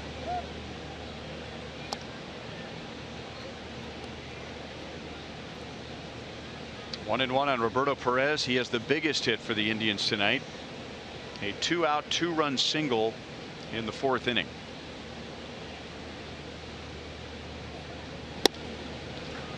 One and two. The Indians had the bases loaded with 1 out, and Jason Vargas got a big strikeout against Brandon Guyer. And then Roberto Perez came to the plate, hitting under 180 this year with just 17 RBIs. A 125 hitter in his career with the bases loaded. So the matchup looked great on paper, but Perez drove in 2, and now Minor strikes him out in a 1-2-3 top of the 6th inning.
by Thoroughbred Ford. Every day there's a great deal waiting for you at Thoroughbred Ford. Royals are down 4-0 as they come up in the bottom of the 6th inning. They have Melky Cabrera, Mike Moustakas, and Brandon Moss in our Sonic Slam inning. Our contestant tonight is Jeanette Smith from Kansas City, Missouri. A home run out of the park in this inning, and Jeanette wins $400, a grand slam, and it's $25 grand from Sonic and the Royals. Royals have had only 6 base runners in the first 5 innings against Trevor Bauer, who's right at 80 pitches. Melky broke his bat and hits a one-hopper to Kipnis, who will throw him out for the 2nd time tonight. And Melky is 0 for 3.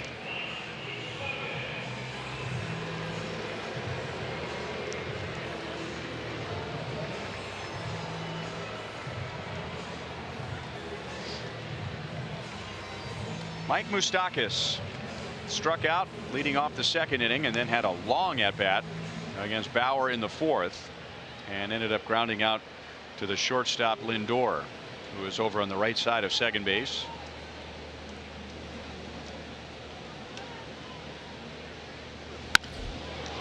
Hit hard to center field. Jackson is back. It's over his head and up against the wall. Mike Moustakas has a double. He is 1 for 3.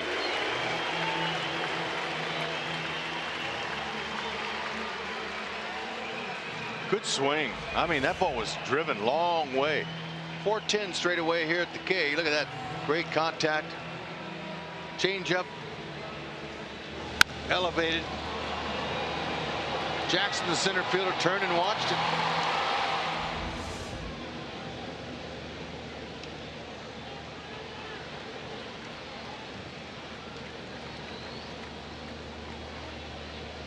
So Moustakas has a double. Brandon Moss had a double in the 4th inning. We were talking about the Royals pitching in the month of August last half inning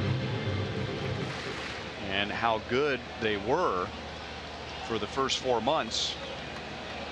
The Cleveland Indians pitching was a surprising disappointment for most of the first half of the season. 1-1 on Moss. The last time the Royals and the Indians played was in June, and many believe this was going to be the best starting rotation in the American League, but the Indians rotation ERA in the middle of June was last in the American League. That was stunning, but boy, did they put it together quickly. In 2 months they've gone from last to first. 2-1. I was talking to Tom Hamilton, the longtime radio voice of the Indians, and by the way, happy birthday to Tom Hamilton. All right. There you go, Hammy. Hammy was saying that, you know, Terry Francona really prepares his team for the long haul and sets them up to be strong in the second half. Doesn't want to give away games in the first half, but his mindset is about the second half, and especially coming off Game 7 of the World Series last year. You know, Corey Kluber didn't start pitching until the middle of March. Josh Tomlin didn't start pitching until the middle of March. He just kind of eases everybody into the season in April and in May. He knows it's going to be cold in Cleveland and figures that his roster is full of talented players and that the talent will take care of itself, but not really overzealous about his team coming out of the gate and going, you know, 12-2. And Yeah, he's a seasoned skipper. they're kind of a slow moving train, the Cleveland Indians. They've always been a much better second half team under Terry Francona than the first half. Yeah, and you know, that's really where you make your gains. A lot of teams are tired and they're putting it all together. Of course, you got to have the players. They got a great pitching staff and their bullpen's outstanding. Mickey Callaway's done a good job as a pitching coach there. Since Terry Francona has become manager of the Indians, they have the best record in the American League in the second half, all years combined.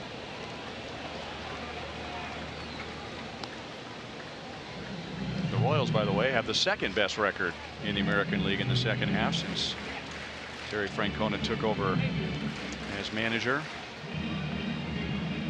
Season number 5. The Indians won 94 games in the regular season last year and ended up in Game 7 of the World Series, losing at home just like the Royals did in 2014.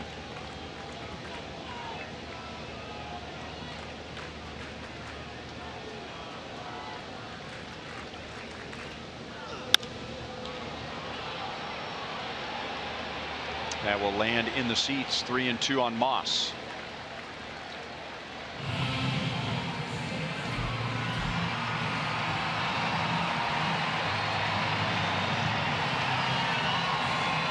And while we're talking about birthdays, it's not just Tom Hamilton's birthday. It is also Ned Yost's birthday today. They were both born on the same day. Tom Hamilton and Ned Yost. August the 19th, 1954. Wow. Happy birthday, Ned. Hope Moss hits you a homer right here. He'll take a walk.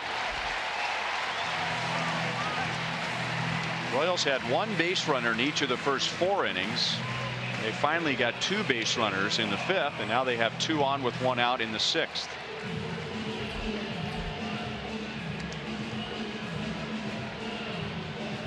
That is just the second walk given up by Trevor Bauer.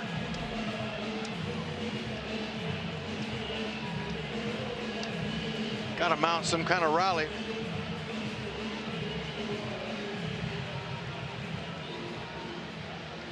Escobar's got a nice number, 299. Runner in second base and beyond, and run scoring position.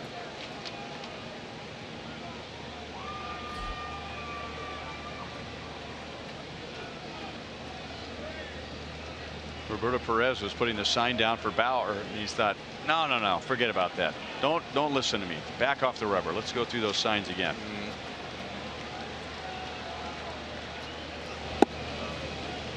Curveball for a strike.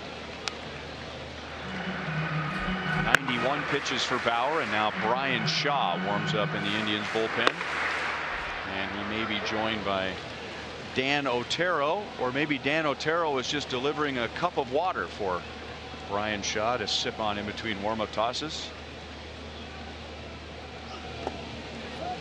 1-1. Escobar singled to left in the second inning, giving him a 10-game hitting streak for the 9th time in his career, and he is grounded back to the mound.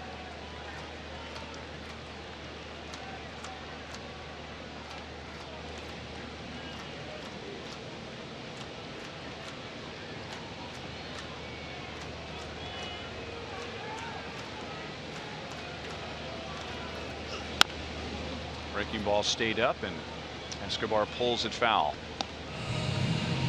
See, now there's the difference there. That was a hittable pitch that was up, but he couldn't put it in play. He couldn't, be a productive hit with runners in scoring position. Cleveland's not missing those. That's right down the middle. On the inner half even. It's even better for a right-handed hitter. So let's see if Esky can redirect one.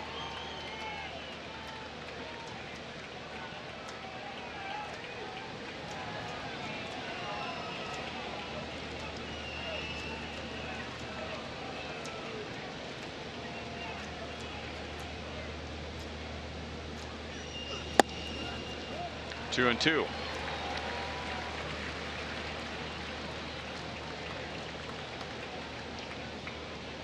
Nine opportunities for the Indians in the first 6 innings. This is just the 5th for the Royals.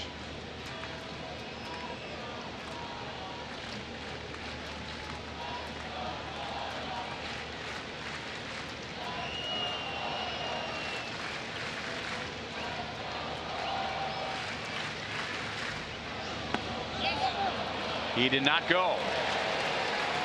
It's a good break there. Very nice. Could have went either way.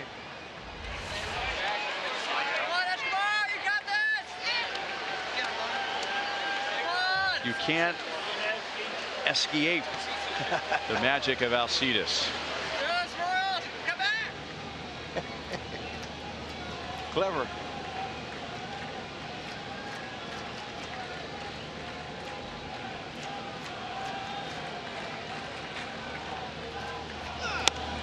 Got a fastball, still running it up there at 95 miles an hour as Bauer approaches 100 pitches on a muggy night. Escobar wiping the perspiration off of his forehead, off of his arms.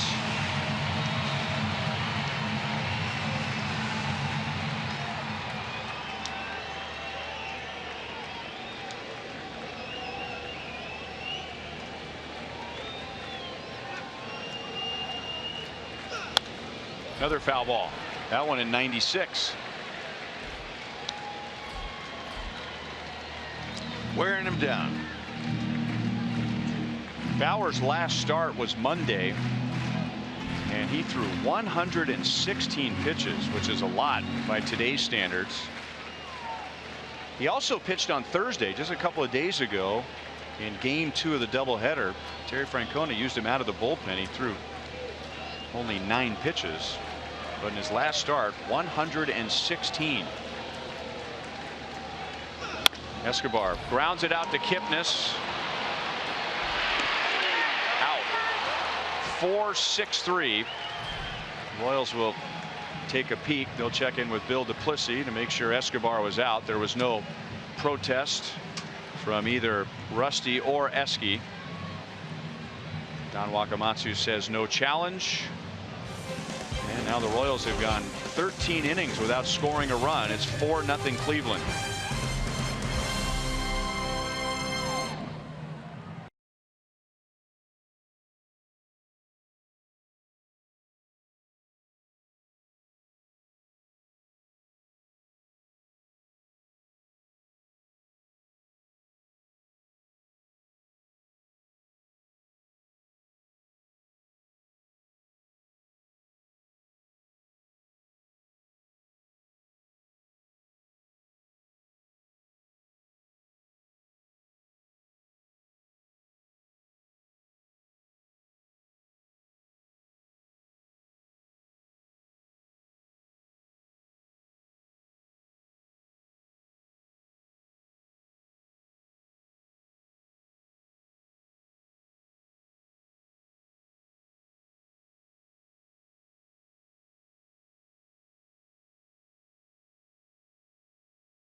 Here at Kauffman Stadium, Neftali Feliz going on the DL today. Eric Skoglund called up Joakim Soria going on the disabled list a couple of days ago. University of Kansas Health System injury report update on Feliz. Trainer Nick Kenny saying that ulnar nerve palsy, it reduces the nerve function in the ulnar nerve, causing him to have decreased strength in his right hand. The prescription is rest. Try to reduce the inflammation around the nerve. The time frame, they hope sooner rather than later, but he said nerves are tricky. They have their own timetable. So Eric Skoglund is up. Joakim Soria had an injection on Thursday, needs 72 hours post-injection to keep that muscle calm. So no timetable, at least until he's able to get back doing some things. And Salvador Perez, full round of batting practice today. But as Nick keeps telling Salvi every day, we'll evaluate it day by day. The next step determined by how he responds tomorrow, but continuing to make very good progress. Thank you, Joel. 0-2 on Francisco Lindor. Ned Yost gave a layman's explanation to Neftali Feliz's injury. He said, well, his arm fell asleep or his hand fell asleep and didn't wake up. Yeah. You know, sometimes you wake up in the morning and you slept on your arm wrong, and the nerve makes your arm feel numb. Stackis will let that roll, and it stays fair, and Lindor is on to begin the 7th inning. And usually after a few minutes, when you wake up and clench your hand into a fist a few times, maybe shake your arm, and the sensation comes back. He has not gotten the sensation back yet. Problem, especially when you're trying to grip a baseball.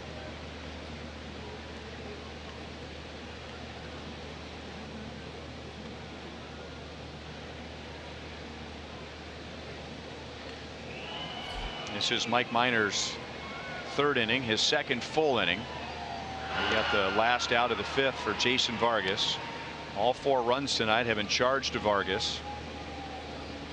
Minor had a 1-2-3 6th inning. Kipnis doubled and scored in the 1st inning.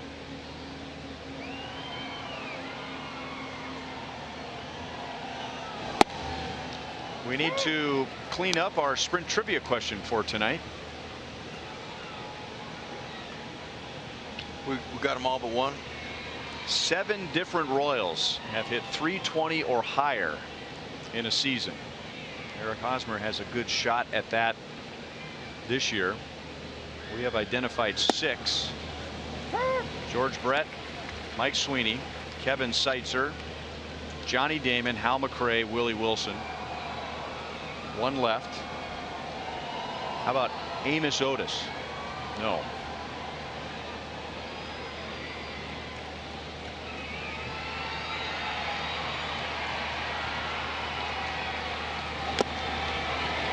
Kipnis is down on strikes. That is the 3rd strikeout for Mike Minor. Any final hints? I can't think of. Let's let him have it. Jermaine Dye in 2000. Okay.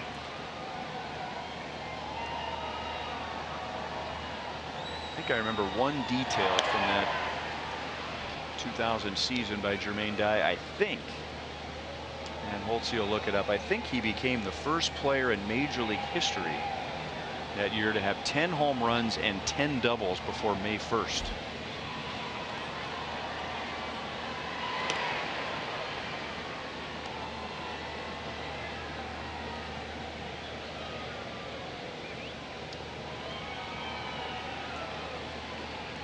Jose Ramirez did not play last night. Tonight he has driven in a run and he has scored a run. Good location for Minor. Every time the Royals turn a double play, the next day McDouble sandwiches are only $1 at participating McDonald's in the greater KC, St. Joe, and Lawrence locations. Minor's rolled up 5. Little snap throw over. Jose Ramirez is grounded into 10. Good combination. See if it can happen and keep the ball down.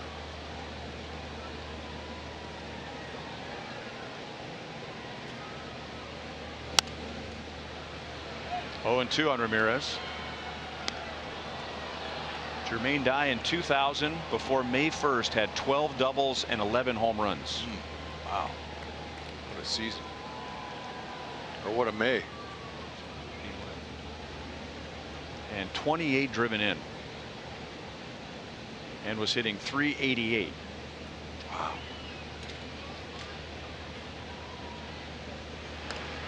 That's a great start to the season.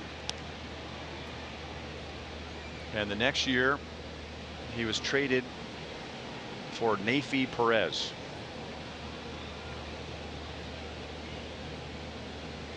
But we move on. Minor strikes out another hitter. 2 down.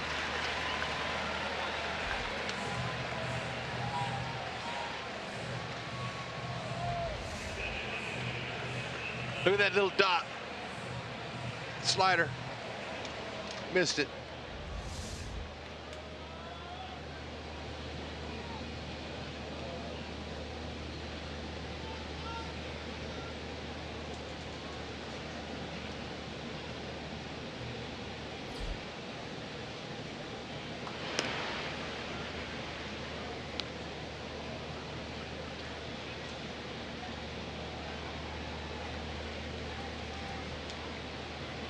Edwin Encarnacion with a runner at first and 2 down.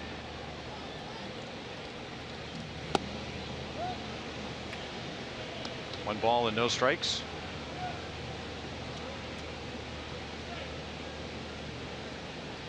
A lot of people were surprised that it was the Cleveland Indians who went out and signed Edwin Encarnacion during the offseason.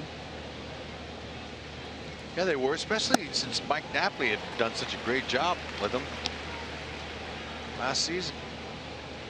So a new team and a new contract, and he had led the American League in RBIs last year. He got up to a slow start, and then things turned around for him about 3 months ago to the day.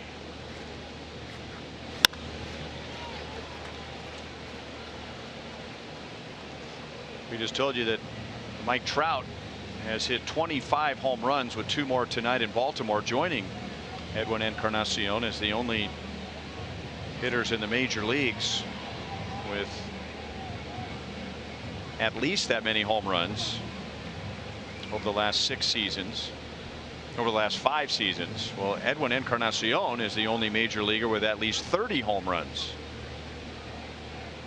over the last 6 seasons. Consistent pop, and you know he's a pure hitter. Dangerous too, and he knows himself. Uses his whole body too. He's great hips, hand coordination. He really puts a jolt in it and doesn't get cheated.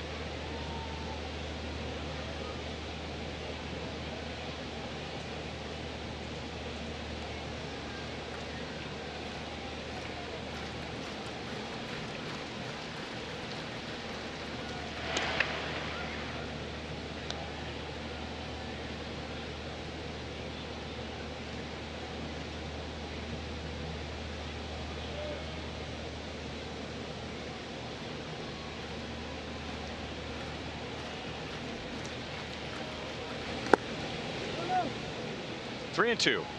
Blue Jays had 2 guys who just completely transformed their careers. It seemed like out of the blue. First it was Jose Bautista, and then after that Edwin Encarnacion. Bautista was never a big prospect. Encarnacion was years ago with the Reds, and they just blossomed and then some while they were in Toronto. Lifted to right field and caught by Melky Cabrera. So Mike Miners had a good night. He has retired 7 of 8. Stretch time at Kauffman Stadium. The Royals are down 4-0.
Here, bottom of the 7th inning, time running out. But look, let's take you to the game break up at Target Field in Minneapolis, Minnesota. Max Kepler off of Zach Greinke snuck one right by the first baseman there. Played it 3-0. Minnesota, 4-0 there over Arizona now. Bauer getting a chance to toe the slab again. Pitch count 96 and counting. Giovanni Urshela is now at third base. He replaces Jason Kipnis in the lineup as Jose Ramirez, who was at third, moves over to second. And he is positioned right now out in shallow right field for Alex Gordon.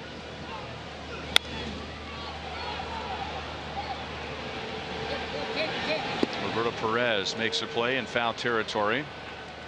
And Alex is 0 for 3. It would be nice to go into the final series of the season with very little pressure and the Royals knowing they're going to go into the postseason, but wouldn't it be fascinating if the Royals and the Diamondbacks, who finish here at Kauffman Stadium, go into the last game of the season, both needing a win to get into the postseason, and Zach Greinke is on the hill for Arizona. Hey now, that's going to be a good one. Could happen that way. Major League Baseball has dodged some play-in. I mean, you know, some interesting potential playoff games at the last of the season, last couple of years with the 2 wild cards in there. They haven't had any one-game playoffs or play-in, whatever they call them.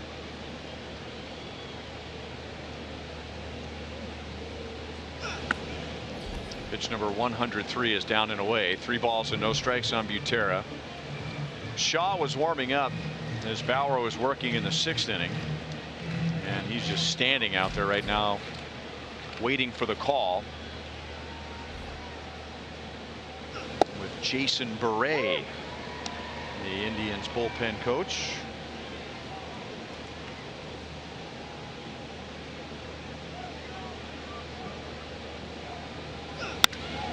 Base hit left field. Drew Butera has a 2-hit game. He and Lorenzo Cain are the only Royals tonight with multiple hits. And that'll do it for Bauer. So he was probably in there as long as he was getting outs.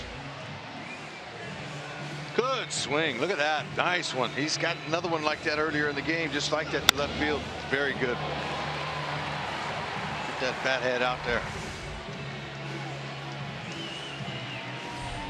Ryan Shaw comes in, and Whit Merrifield will be waiting for him at the plate.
With 1 on, 1 out in the bottom of the 7th inning.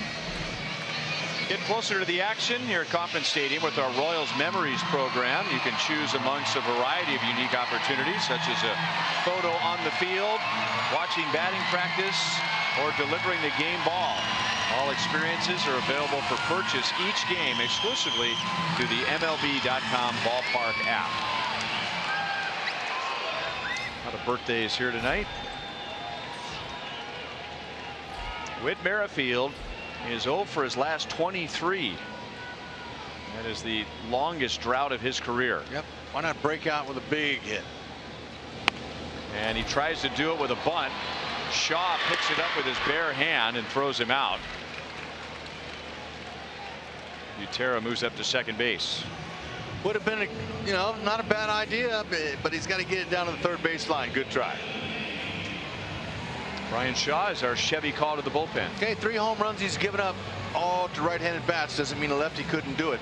He's tough. He's got great movement on his pitches. 90 to 96, a sinking fastball, cuts the fastball, slider, curve, change. Everything he throws moves, and he is a guy you can count on. Challenges hitters, comes right at you. A lot of movement. Trusts his stuff.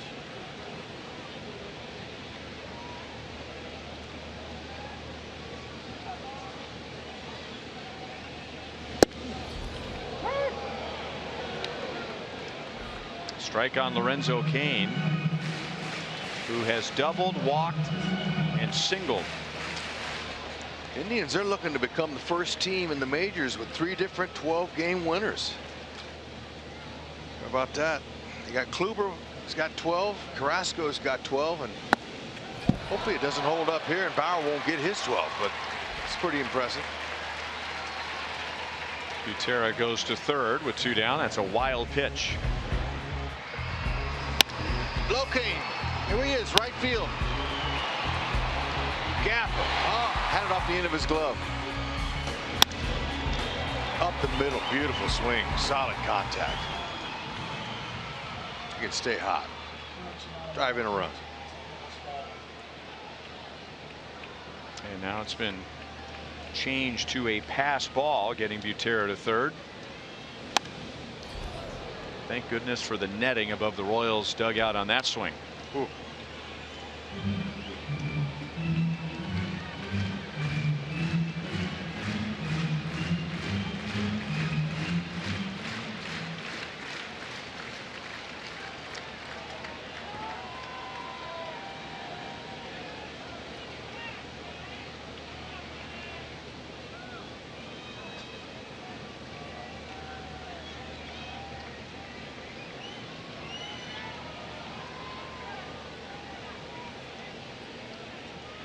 Royals have a runner at third base for the first time tonight. 2 balls, 2 strikes. There's some 97. They've had base runners. Trevor Bauer pitched really well tonight, but the Royals have had base runners in every inning. They stranded 7 in the first 6 innings. Perez blocks that one. Butera came down the line a few steps. 3 balls, 2 strikes.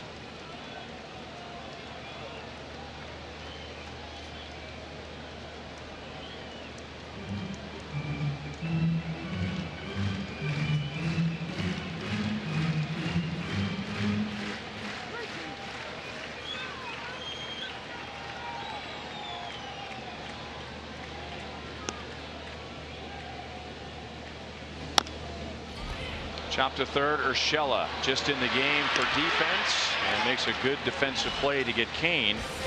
And the Royals have stranded 8 without scoring a run in 7 innings tonight.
the Indians have a 4-0 lead. Win tonight, they take the series from the Royals. If you can't catch the game on TV, you can stream the game on your mobile device. Download the Fox Sports Go app, log in, and stream the Royals.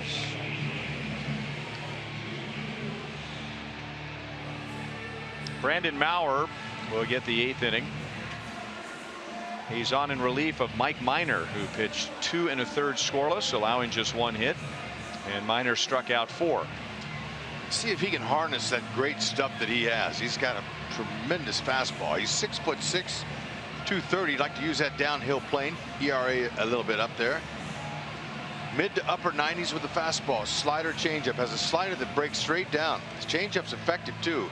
It amazes me how he gets hit so hard. It's just occasionally he'll leave balls or stuff right up in the middle of the plate, and they don't miss it.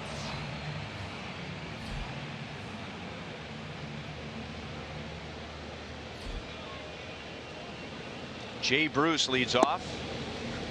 Slider is taken for a strike. Bruce has driven in a run. He's driven in 6 in the series. 5 of those last night. He has also scored a run. And then a fastball at 98. No balls, 2 strikes.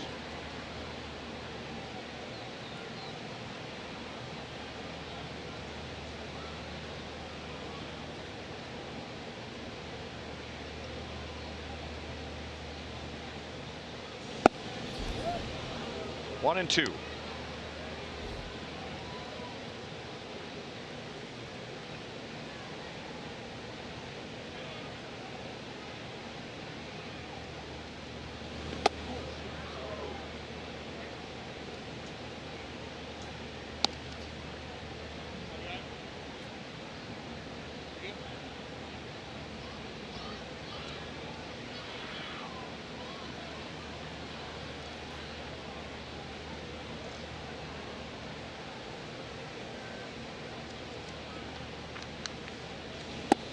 Oh man, there's the changeup. Beauty. Royals pitchers have struck out 12 tonight. Yep, good spot, just floated in there. You know, Maurer, he wasn't even in the starting rotation in high school. He went to Orange Lutheran High School, powerful school down in Southern California, Costa Mesa. And he was telling me that Garrett Cole was one of the starters on his team, and a kid named Aaron Gates, 2 really good young pitchers that took over. He said he was more of a basketball player. 6'6", loved basketball. He thought that was going to be his future, and then he just stuck to it. Baseball. Arm got stronger, started throwing harder. Kane is going to have to play it off the wall, and Carlos Santana, who has one of the best slugging percentages in the history of Kauffman Stadium, has a 1-out double, and that's his 2nd hit tonight.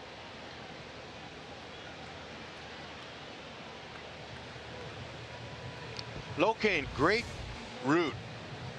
Had to pull the parachute though. The changeup got hit. Looks a little bit elevated there. Sped his bat up some. Locane had to pull the parachute out as that ball hit on the fly halfway up the wall.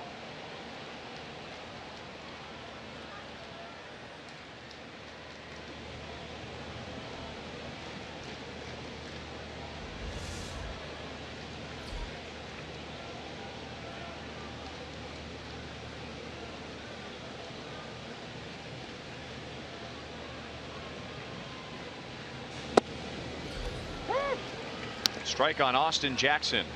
He's been on base twice tonight.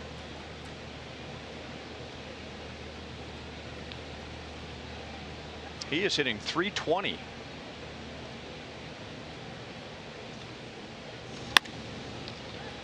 That's off of Hosmer's glove and into right field, and the Indians are going to get their 5th run. Jackson drives in Santana.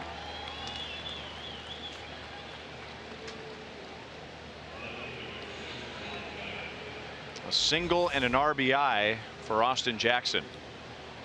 Slider just spun right there, dead center.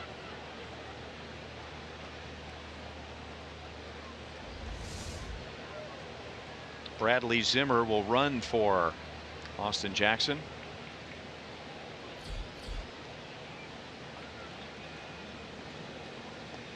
Zimmer played center field last night for the Indians and had 2 hits.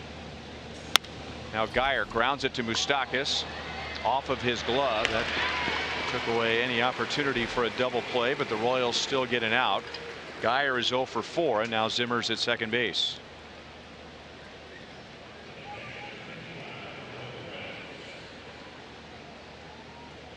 Hope to see you on Tuesday night. The Colorado Rockies are in town for a 3-game series. It's golf night here at Kauffman Stadium. The first 10,000 fans through the gates receive this gray Royals golf visor. Visit Royals.com or an area Price Chopper location for tickets, or you can call 1-800-6-ROYALS.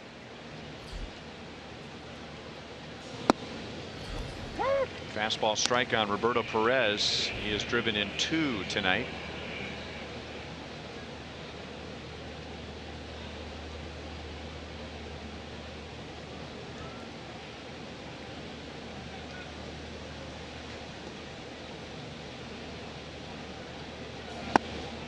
You were talking about Mauer's size and how he wasn't even one of the top starters on his high school team. He was a 23rd round pick. So how does a guy that big get drafted in the 23rd round? Well, he said he was 170 pounds and didn't even throw 90 miles an hour. So that's where scouting comes into play, where a scout can look at a player right in front of him. The radar gun will tell him something, but his experience in looking at a guy's arm action, his body size, allows him to project what he might be someday. Wow, it's amazing, signs of that. And in the tug of war between numbers and traditional scouting, that's where the numbers can only tell you so much. They can tell you what's going on right now. They can tell you what's happened in the past, and they can do some projections. There's Bob Hegman, scout for the Minnesota Twins and one-time Royals farm director, and Heggie still lives here in KC. But it takes guys like that to look at someone on the field in high school, junior college, had a 4-year college. Yep. And say, you know what, he reminds me of so and so. I could see him becoming fill in the blank. They'll tell you it's hard to evaluate heart. That's the toughest part of passion, desire. Good pitch there. Good location. The Indians add a run to the bottom of the 8th, and now Cleveland leads 5-0.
Royals baseball is brought to you by Dodge. Join the Brotherhood of Muscle at the Dodge Summer Clearance event going on now. And by Academy Sports and Outdoors, for all for less.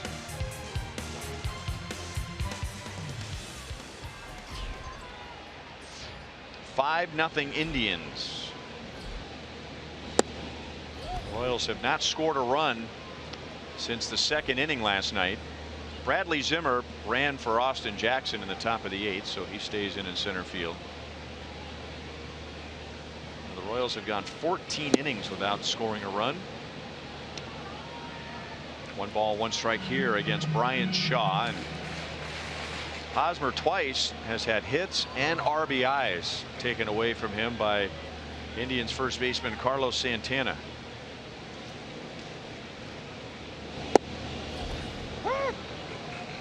One and 2.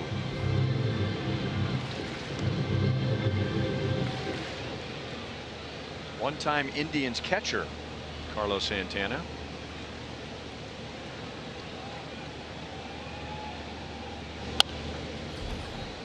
Well, I bet he's grateful he moved out from there, and he's been much improved at first base. He's gotten better and better every year, but catching spot, that'll wear you down. He's such a prolific switch hitter that it was easy for them to make the move. They wanted to keep his bat in the lineup.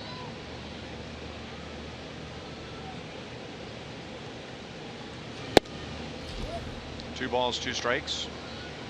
Santana is out of the Dodgers organization originally, where he was used as a catcher.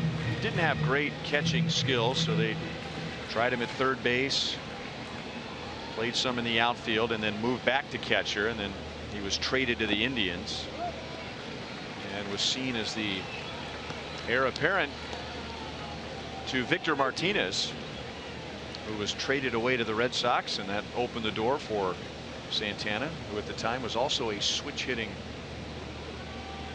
catcher.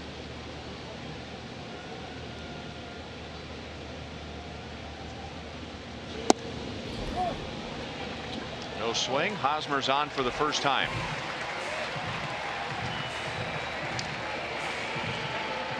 So base runners in every inning.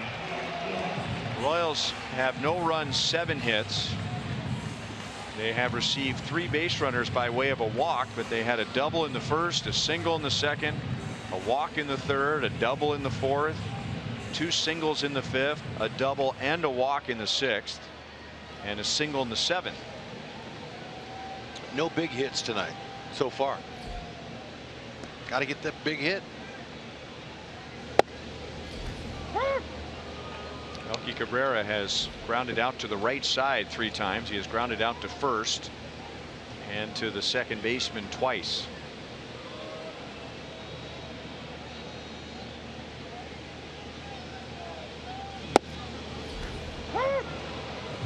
Oh, and 2.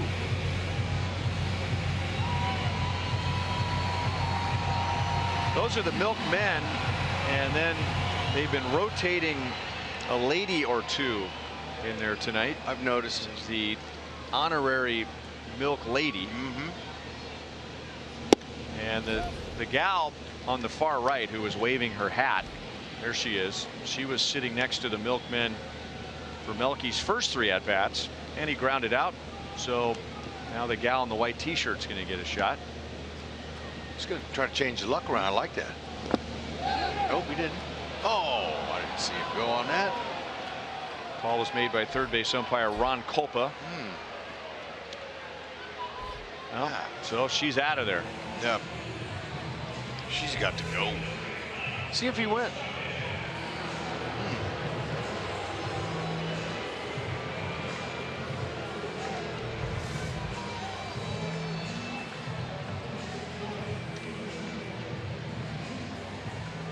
Mike Moustakas doubled in the 6th inning. He is 1 for 3.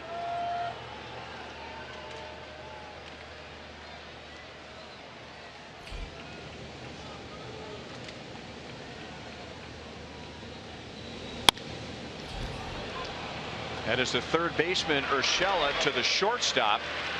A 5-6-3 inning-ending double play. And the second inning-ending double play for the Indians defense tonight.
Taking the first two games from the Royals here at Kauffman Stadium. Let's go back to the fourth inning, which began with a leadoff walk. Cleveland led 1-0 at the time. With one out, Carlos Santana single to right, Austin Jackson single to left, and then with 2 outs and the bases loaded, Roberto Perez, hitting under 180 this year, drove in Jay Bruce and Carlos Santana. That made it a 3-0 game. It is now 5-0 in the 9th inning, and Ryan Buchter comes on to face the top of the order. Fastball, cutter, slider.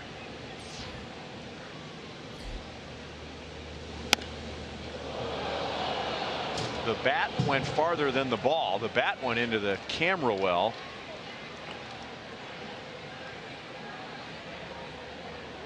You all right down there, Bruce?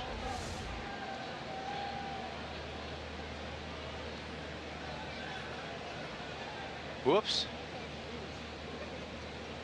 It just slipped. Heads up. Bruce has been doing this a long time, so he knew to get behind the camera. And now right back at it.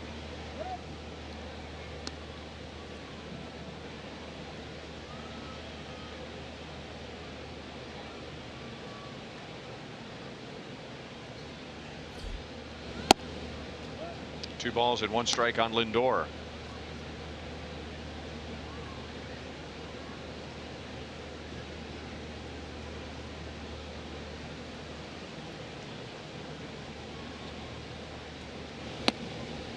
And now 3-1.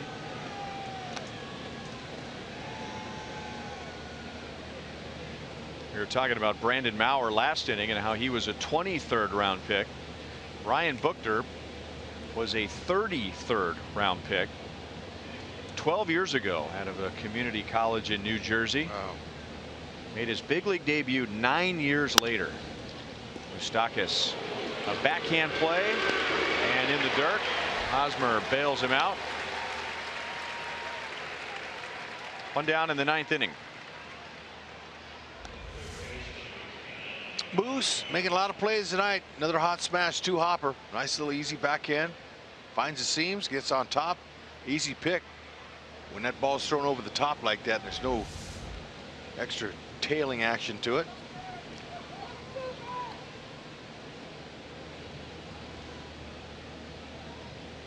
Giovanni Urshela's first plate appearance of the night. He takes high for ball 1. He was the starter at third last night and was 1 for 4.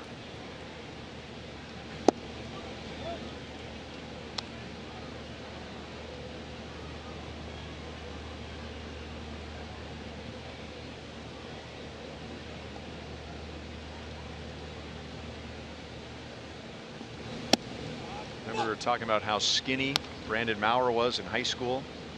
Yeah.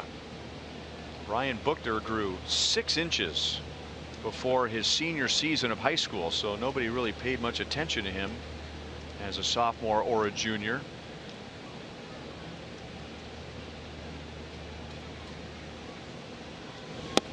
There are so many stories like Ryan Buchter's where he was discovered when scouts were at a game to watch somebody else. Yeah. How many times do we hear that story? Melky Cabrera makes a running play inside the right field line. And they're 2 down.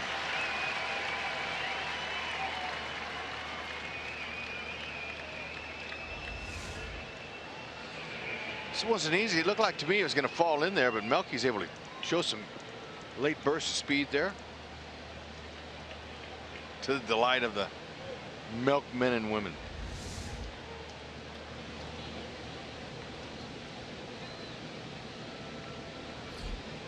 Here's Jose Ramirez with 2 down. You know what else is common to that story I was just talking about, where one guy gets discovered when the scouts are looking for somebody else? Right. Who's the one who usually makes it to the big leagues? It's the other guy. Yeah. It's not the more one they went times to than not. scout. It's not the high profile guy that they went to go see. And that was the case with Buchter. There was another pitcher that the scouts went to see, and he didn't make it to the big leagues.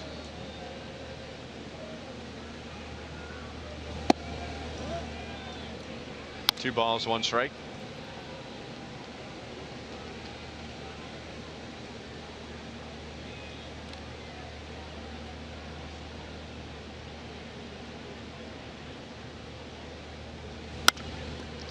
Merrifield a couple of steps toward the middle. He takes care of Ramirez to the bottom of the 9th inning. The Royals are down 5-0. And they'll be seeing right-hander Cody Allen.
Alex Gordon coming up in the bottom of the 9th with the Royals down 5-0.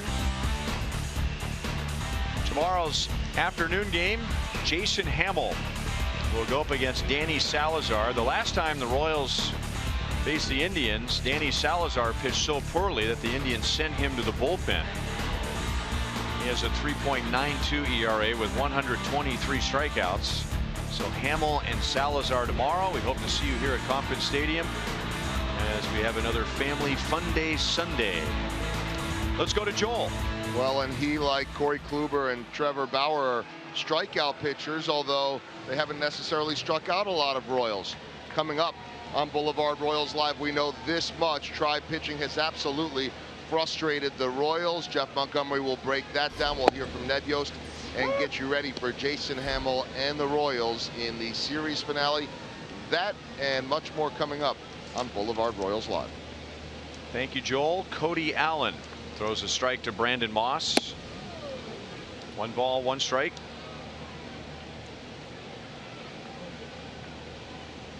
Allen, good hard fastball, mid-90s power curveball.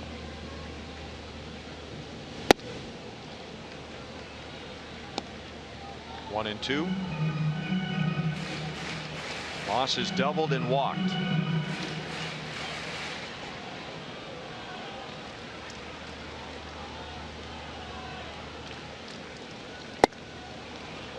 One down in the 9th inning.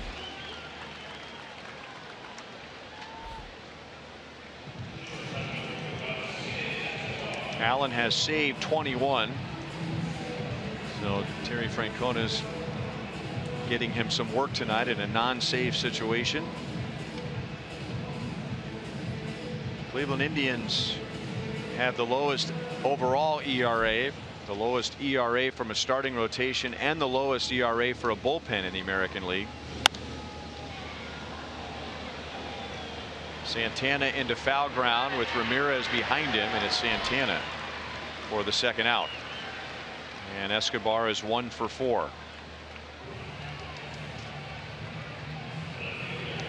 Speaking of the Cleveland bullpen, our Honda plays of the game, Brian Shaw went an inning and 2/3. That was after Trevor Bauer went 6 1/3 scoreless.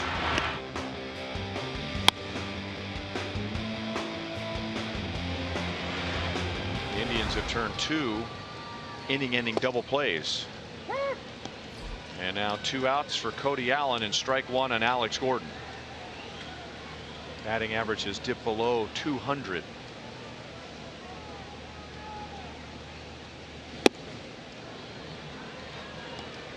Oh, and 2.